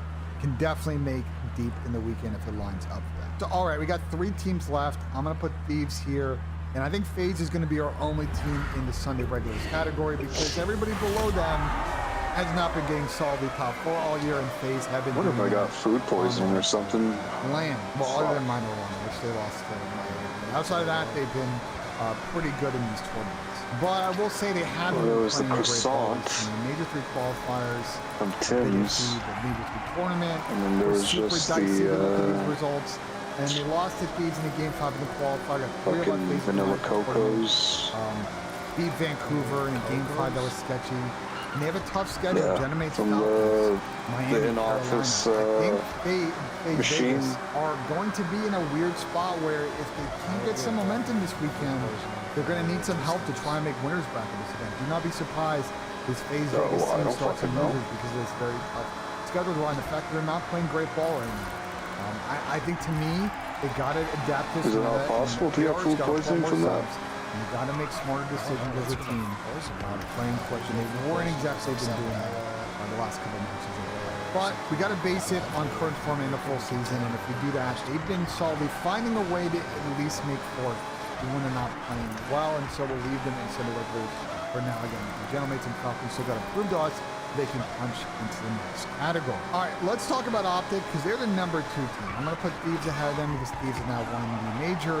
Thieves have actually won both minors and the major, so they're now on a 3P as far as tournaments in the CDL format. Again, with Optic, there's just not many blemishes on here. It's just the finals, bro. They're just Optic in finals this year. For whatever reasons, whenever they put these finals, they come out super slow. They got bang, bang, bopped in the first couple of maps in the series, battled back in the middle, and they got put away in the score overload.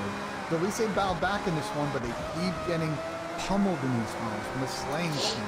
They got to get off to quicker starts in these series and stop letting teams get early momentum on them because it's just a hole that they have struggled to dig themselves out of in a bunch of these finals. And Thieves and FaZe and Gentlemates are kind of done them in now across all these finals that Optic have made. When does F1 begin? I'm sure Optic will figure it out, but for now they have silver surfed their way through the season. When does F1 begin? Second spot with Thieves in the first spot. And I just think for when does Thieves, that win again? the meta change arrived at the perfect time when they started to really figure things out. After the really slow start as a team, right? Like we look at their the next placings this year, top 6 in Major 1, top 4 in Major 2. And then once the meta kicked in, they have been excellent as a team.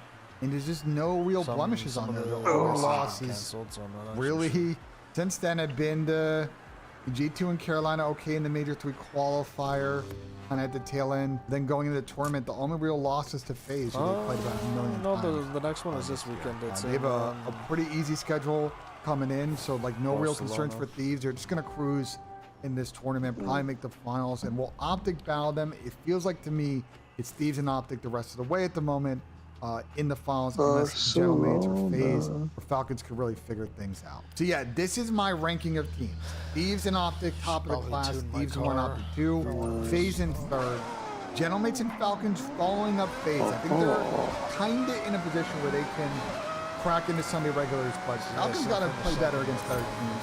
Gentlemates, we got to see what they do with their new squad. The next 4 teams, Toronto and Miami, very disappointing, have now made roster changes.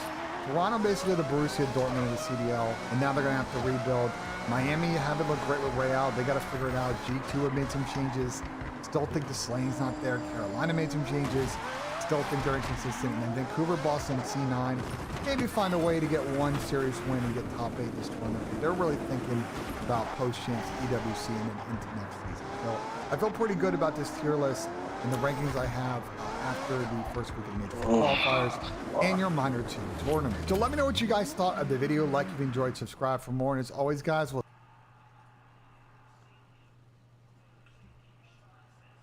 building. So now, who is Dean Carney going to be going against? Will it be the Rockstar Toyota Supra Frederick Osbo or the 818 Edelbrock Nissan Z of Jeff Jones? All right, so Carnage moves on. All right, so we have 5 vehicles already in. As I said, Field versus JTP, Gittin versus Eve Meyer. And this was a really good run here with Osbo out front. He saw Jones. Ryan, walk us through it. Yeah, Osbo, silky smooth. Look at that little tap right there by Jones. Super aggressive by Jones, keeping Osbo within relative distance to himself. That's what you want to see. You want to see that aggressive driving. But Osbo, as he is known for, laying down the gauntlet on the lead run and making it a really uphill battle for Jeff Jones here, who's got to focus so much on that lead run and try to get as close to what Osbo did. And he is certainly capable of that.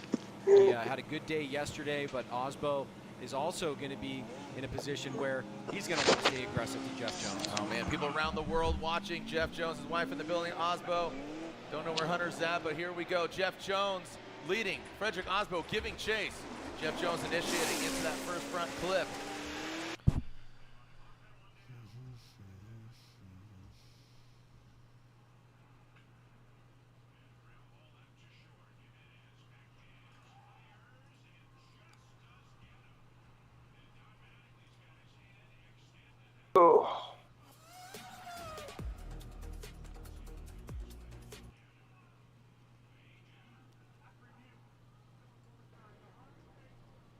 I was walking in the hotel this morning and I saw Eve Meyer walking through, and he looked like he just got out of bed, and it was like 11 a.m. and he's like, Ryan, I had the best sleep last night. I'm so relaxed. I'm so comfortable. That's a good place to be, man. Hopefully he's prepped and ready, rested, and he's got a formidable opponent. So yeah, well, that's another thing. You're number 1 ball. So he's got to perform. Yeah, he's got to bring it. I mean, you know, Matt is a fierce competitor, and like I said, he works on his car. Yeah. So you know, the Drift Cave operates him and Josh Reynolds' vehicle as they bounce around the globe. I like his title of Head Caveman. Yeah. I think it suits him pretty You well. like that? Yeah. He's going to hear this later and text me and say that's not nice. Here we call him that. It's fine. He can come after me. Here we go. Matt Field, the Head Caveman coming down the hill.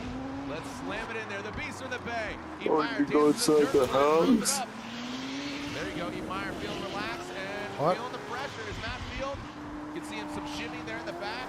In that second outside zone too. So it looks like now Matt goes into the dirt and dust. Oh no. And nosing on into that inside clip. We're gonna have to run that one back. Was Eve getting a little too aggressive? Did Matt hold up? But Matt Field just can't avoid getting hit this season. yeah, just he's a magnet.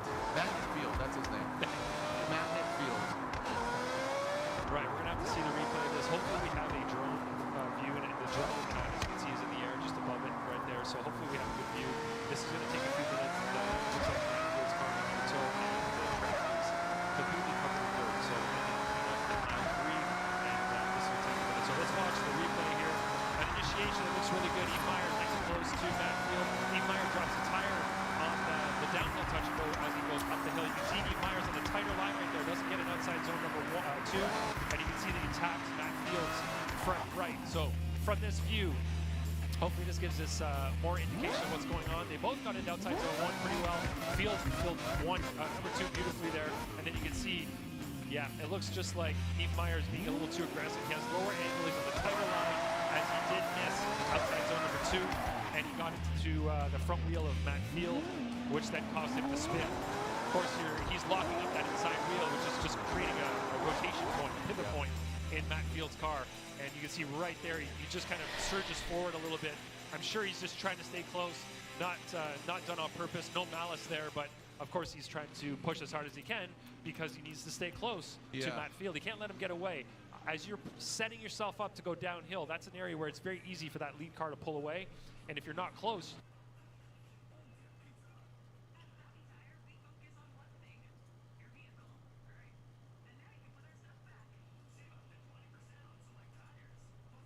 Dog, did you end the stream, dog?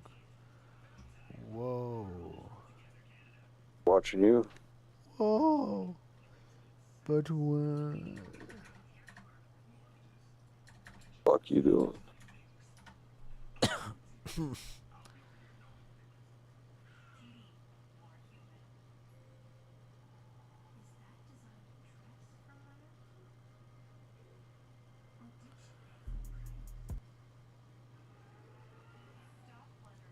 Going into 21 with so much momentum. Coming today. The drift rate and well, I mean, I think.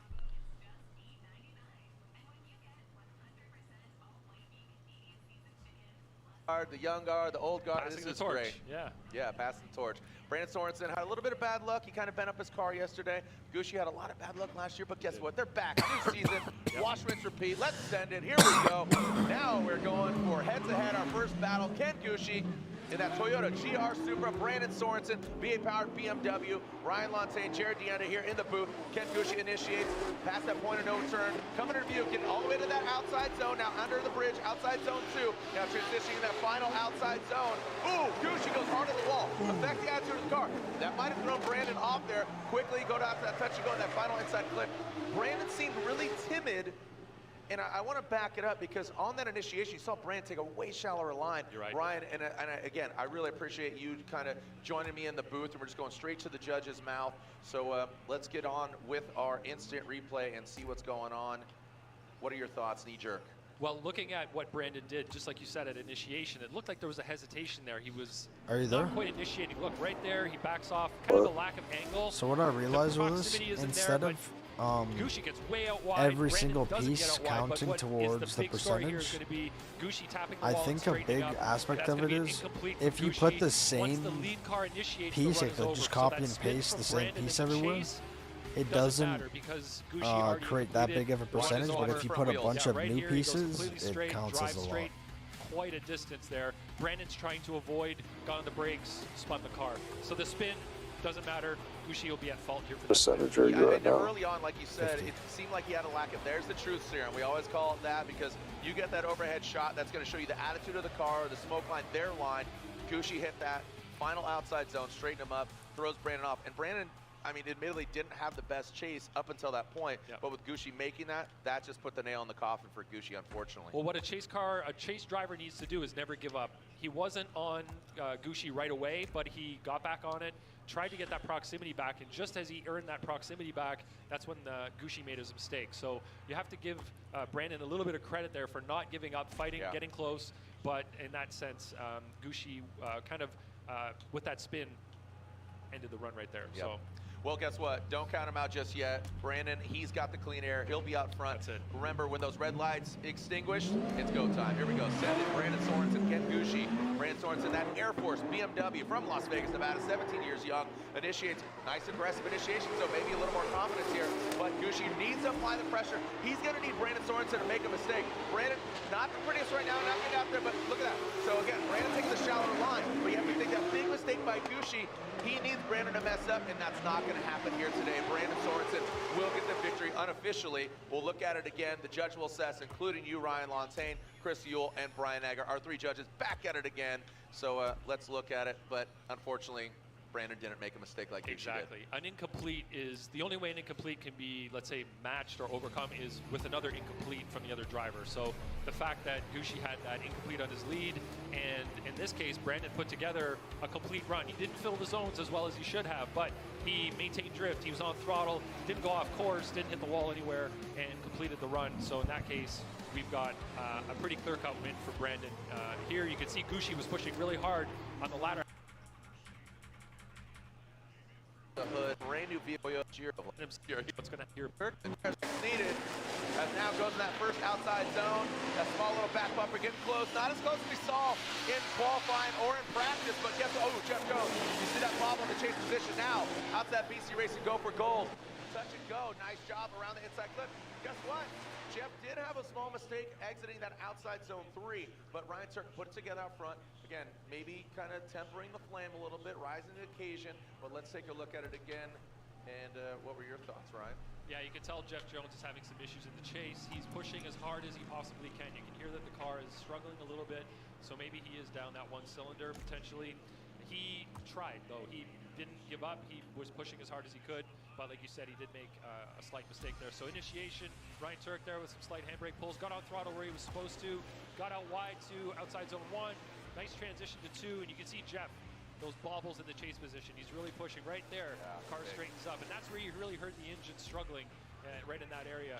But Ryan Turk, really clean run up front. Not a 100-point run, but definitely close to what he did on qualifying day. And this goes back to your point about #1 qualifier going against number 32 qualifier. Yeah. Also, his spotter, Steph Papadakis, he's in his ear. He's saying, hey, or is Biddy, I think Biddy's is in his ear. Yeah, Biddy's Hartsock Motorsports. He's in his ear, and he's saying basically like, hey, you know that he might be down on power. Yeah. This is where it gets precarious. This is the tricky part right now for Ryan. So he's been, I'm sure he's got his spotter in his ear right now, giving him some strategy, what he needs to do, insight into how it looked, how Jeff looked at the chase position, and knowing that that car sounds potentially hurt, Ryan's maybe going to give a little bit of space there, but he can't leave too much space either. That's where it gets tricky.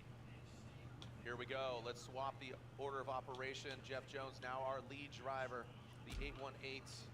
So he is sponsored by Evil Auto Works. Let's see if he turns that, flips it around, and calls it some love. See if he gets some love here. The Evil Auto Works Nissan 370Z. Jeff Jones out front. Little trickle here out of the start. Ryan Turk drops into formation. The pass the point, no return. Was that a late initiation? I'm not sure. We'll have to take a look at that again. So fails to get all the way to outside zone, like I said. Sounded healthier there, so maybe it's firing back up. But Ryan Turk doing everything he needs to do. This is right there. I mean, Jeff looked healthier out.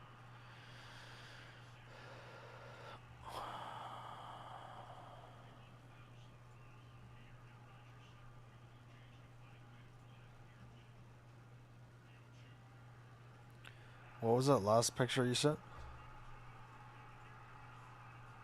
I can't remember.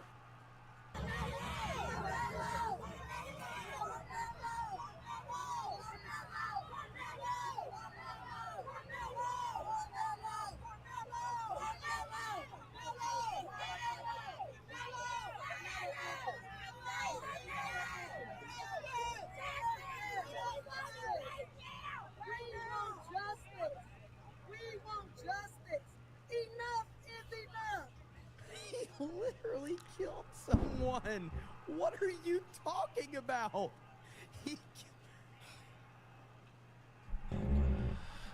I don't understand how you can be so retarded, dude. Enough is enough of what? What is enough? Like, he killed someone. And he's being held accountable, and you're saying enough is enough. Good God. Found guilty of murder, and his parents left the courtroom. What up, Gary? As soon as the verdict was read, he burst into tears and has since been taken away by deputies. Hey, Gary, I don't know if you saw it, but earlier I did show this, and I've honestly, I think that I have successfully made everybody feel better about the Odyssey. Yeah, what's your opinion on the just saying Carmelo Anthony because situation? I was playing a clip earlier of he what deserves. people did not know what was actually That's so obviously like fucking stab that guy. premeditated or whatever. Apparently, it actually what came out. Even his own, even the defense's witnesses made him look bad. So that was like holy shit.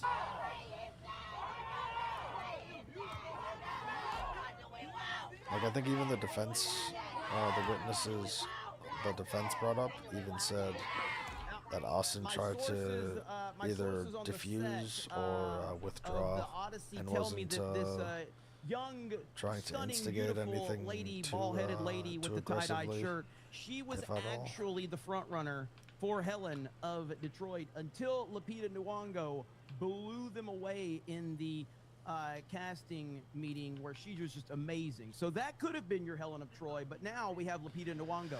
Not so bad, huh? Just saying, not so bad. It's all moving to the side of the courthouse.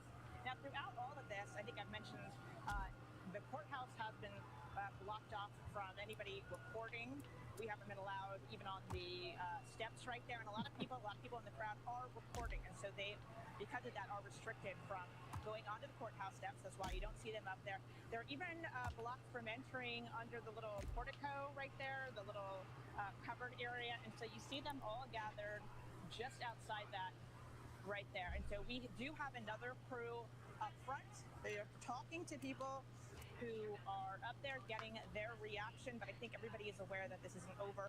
We still have sentencing, and you know, as you mentioned, with such a wide range, it's going to be a big difference depending on whether we see a 5-year sentence, a 99-year sentence, or really anything in between. Yeah, so sentencing is going to happen, apparently. So we're going to get sentencing, which is going to send us into another level of frenzy when we get that confirmation of whatever the sentence is going to be. In this case, Carmelo Anthony has been found guilty. Alec Baldwin's finger just dropped 50 gifted memberships.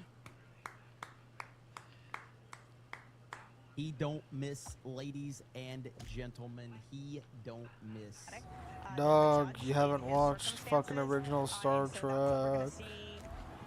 Take place now, that it will be handed to the same Oh, jury that found him guilty of murder. I don't know where to fucking find it though. That hears any arguments, that hears Well, any additional the only witnesses, streaming service I know of is his sentence Paramount. will be. I see this group of people there. I'm not quite sure what's driving them back and forth, but they're going back and forth in front of the courthouse and keeping an eye on them. So I don't know if you can see from the Do your parents have like a cable, not a cable box, but like a Rogers box or a Bell box? Where you get a bunch of channels? What looks like more people showing up and headed to the front. Some of them are showing up with chairs, which indicates to me that they're coming to hang out for a while. Just say they used to, but I don't know if they still do.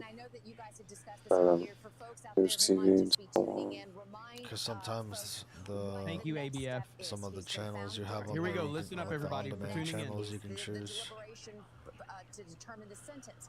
Is that beginning immediately? Is that something, I know that the judge has just ordered a short break. This just happened. Right, so is this, they're going to resume the deliberations now? Because ordinarily, thinking about 4 o'clock or so, if they had not reached a verdict, they would have been sent back to their hotels to pick up again tomorrow. But are they going to go through the night? Do we know?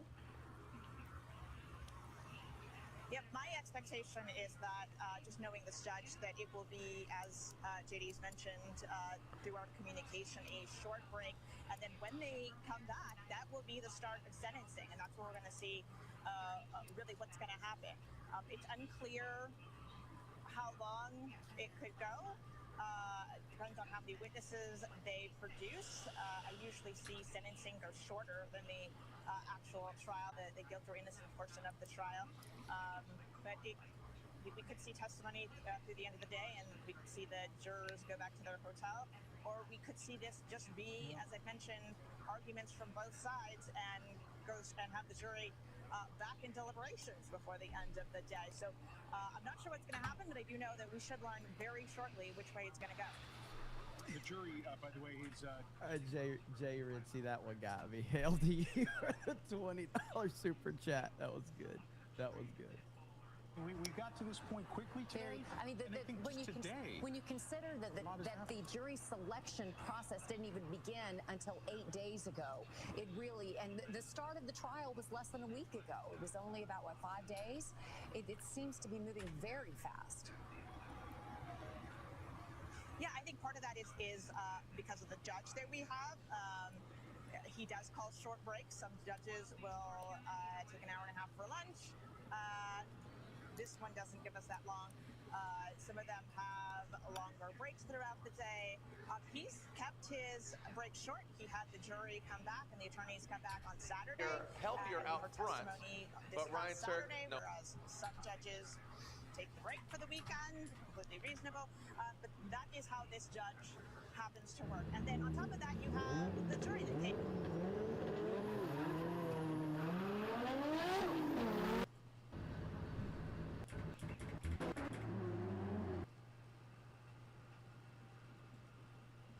Into the 3-2-1.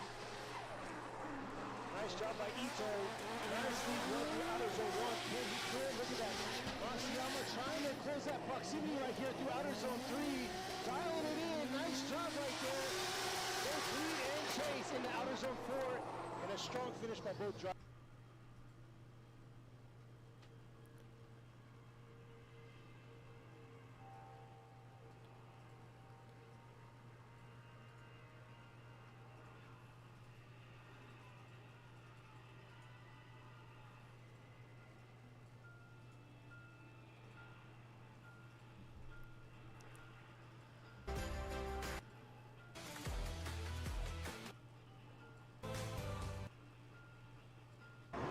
Deeper through most of the zones. A yellow shot, good proximity. The entire chase.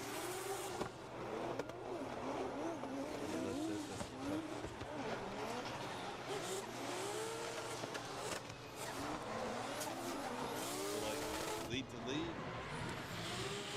I'm leading make me. Chase to chase. Leading Yamashita.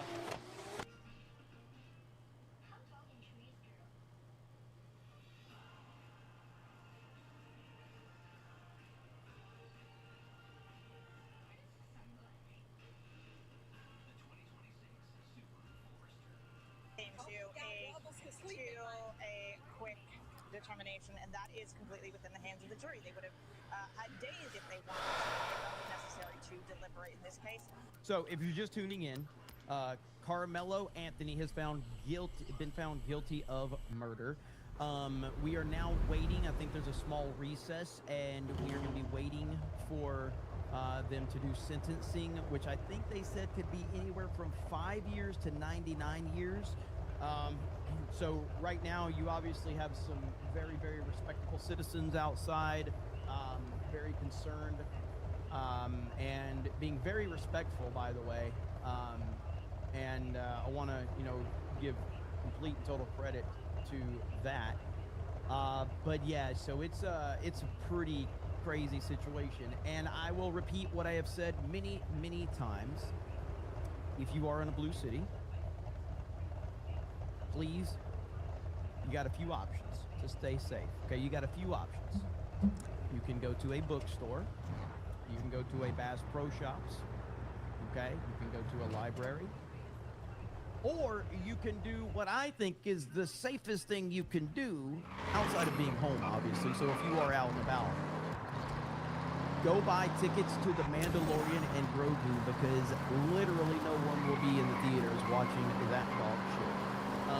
So just keep that in mind. Okay, here we go now. Time to talk about the truth, everybody, okay? This is the truth right here.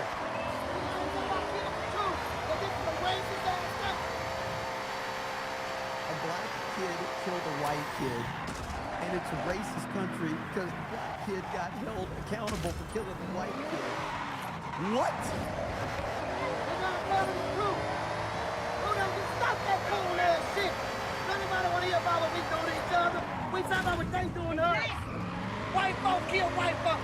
Mexicans kill Mexicans. We ain't trying to hear no cool shit today. Go get no white folks today. This is a racist ass country. We in a racist ass state. racist ass court. There ain't nothing else to talk about.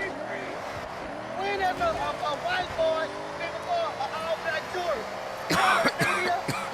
Tell us, white folks, when there's a white boy been before an all-black jury. Never. Okay. You know what? Whatever the verdict is, he not just. Because he got to go to first jury of 6. I swear. He should have been buried by 6. We got to stand up. We gonna keep, that's right. You know what?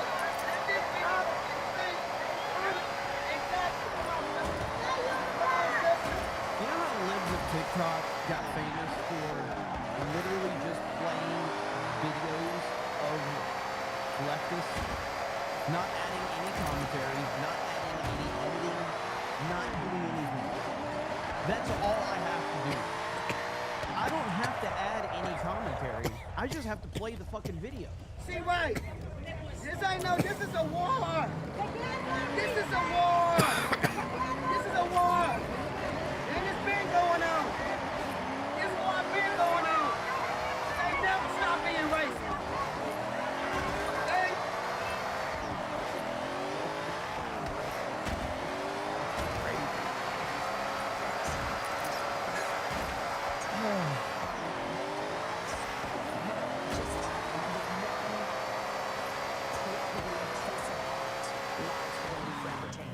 Oh, did you say impulsive act? News lady, did you just say this was an impulsive act? Whoa! Whoa! Had opted that if, in the event that he would be found guilty, which he has been, that a jury would determine the sentence. Right. So here's what the jury's looking at right now. They're looking at sentencing guidelines by the state of Texas between 5 to 99 years. My goodness, 5 to 99 years. Right. I mean, that is... What do you say? You there? That's such a wide range. Obviously, the defense is now going to try and make a case argument for on the lesser side of things. Where that falls in between that range, who knows? Right. Who knows? I mean, he's 19 years old. He was 17 when this happened, and now he's looking at a... Well, like I said, so there are people out there that I think deserve credit, that are making a good case for Carmelo Anthony. And so, again, I'm not, I know we have a big audience here. I'm a very fair streamer. I like to show all perspectives here so that you, the wonderful audience, can be fully educated on the matter. So we played a lot of clips of people that were memeing on this and laughing, but we need to show a respectable side of the pro Carmelo Anthony peeps out here. So here we go, right here. The judge as well in this case said it was not a case about race, but you cannot deny that just the facts of the case and what we've seen play out since then and what we've watched coming down to this case. The defendant is black, the victim is white, and that's the bottom line. But again, this is what I alluded to. This is what I right now. The judge as well in this case. He looks really upset about Carmelo. I gotta say, he looks very upset. He seems very invested in what's going on with Carmelo. Yeah, I gotta say, I respect what he's doing. So yeah, great job.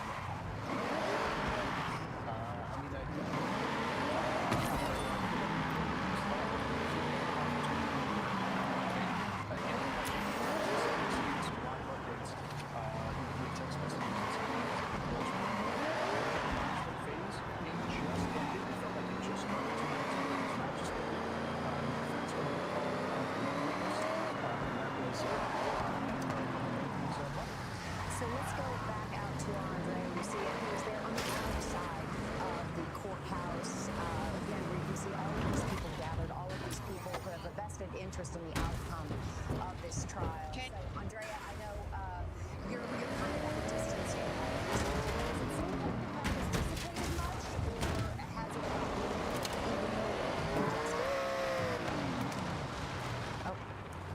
No audio. Having some audio issue. We can hear you now. Can you hear me? We can hear you. Okay, sorry. We switched to a stick bag here. No, I want to bring in Kelsey Mittauer. She is our producer, and she was actually up front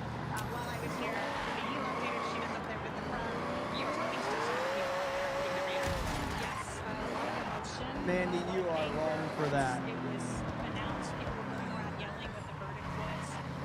People were very upset. People that fell on the ground. And then there seems to be Yeah, dog. Someone has a house in the park. What the hell? screaming at each other. A woman and her children got caught up in it where they were trying to get away. It's a little bit of a mob mentality right now. Everybody's just, you can tell emotions are really high. People are just really upset or celebrating, and those things are mixing together. A lot of people have their phones out too. Do you get the sense everybody was live streaming or capturing this for social media? Yes, I don't know if anybody was actually watching it in making eye contact, but watching it through their phones. And it's very much, it is a mob mentality because you see. So the scene where you saw those black ladies falling down, and when the verdict was announced, and they're like falling down, freaking out. It reminded me of a scene in one of my favorite movies. And I know it's going to shock some of you that this is one of my favorite movies, but I am pretty respected in the black community because, you know, I got black friends. I know Ryan Kennel. We're good. But don't be a menace to South Central while drinking your juice in the hood, all right? And I'll never forget this scene in the beginning of the movie right here. I think if you don't know this scene, so this guy gets shot in the middle of the street, and this happens right here. Oh, baby, I know you didn't do me wrong. Oh, no, he doesn't. Oh, my goodness. I nursed him with these long time. Oh, Yo, this ain't your baby. This ain't your baby. Hey, that's some shit. That's what that reminded me of. But I couldn't tell if he was with them or not. But yeah, there have been several people out here. Like I said, I saw strollers. There are a lot of kids down there kind of in the middle of everything. You said that you didn't know if it was going to become physical. You didn't know if it was going to get violent. Did you actually see, I guess, beyond the pushing, was that the extent of any kind of violence that you saw? It's legitimately a great comedy. If you have not seen that one, it's crazy. It is wild, but you have to have a messed up sense of humor. But I love that movie so much. Worried that was going to get physical. Like I said, people are so upset that I've just kind of let them be because nobody really wants to talk during that. But yeah, I didn't see any actual violence, just people getting, very close to one another. All right. Thank you very much. I'm going to Message. Has been the one up there. So the jury has returned, and they are deliberating sentencing right now. Could be between 5 and 99 years. Are they doing a good job of keeping the crowds apart, these two sides, or are they just there in case things go south quickly? Do you feel, sorry, she can't hear you, so I'm going to repeat. I'm trying to keep it playing because I almost talked over the verdict reading. I had to back it up a few seconds. So I'm trying to leave the audio going so we can hear the live announcement if we get it. To not escalate the situation. They've been very direct with people. Get out of the street or I will arrest you. And they're kind of giving some people chances over and over again because I get the sense that they don't, any kind of escalation like that is going to lead to more emotion. And so there have been a lot of those. We saw the state troopers arrive kind of got the sense that there's a lot of kind of sheriff's deputies down there, but it's mostly just standing and directing people in, one way. It's like the media over here, everyone else over here. They're just trying to keep everyone separated. Because sometimes the introduction of law enforcement becomes in itself an escalation. If they were to step in and throw handcuffs on someone, they would likely trigger. So is that the sense that law enforcement is also using restraint and how they That's definitely what also, like I said, I've seen them say a lot of warning. I know we're waiting, and it's going to please, just for a minute, I have to show this because I fucking love the internet. You have to understand the internet if you're going to be on the internet, and Nintendo does not understand the internet. So during today's Nintendo Direct, they were doing a presentation of the new Wii Sports Resort or Switch Sports Resort. Well, the internet has responded, and they've decided to give you a green screen to this moment right here during the Nintendo Direct. What do you think's going to happen here? Oh, got him right away. Oh, they broke free. All right. Let's try this. What do you think's going to happen? This is going to be so bad. This is going to be so bad. Oh, they broke free. You have to keep them in. All right, we're going back to this. We'll talk about that on Main Event tonight.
Austin Metcalf's killer. There it is, as you can see it. It reads in part that the murder of Austin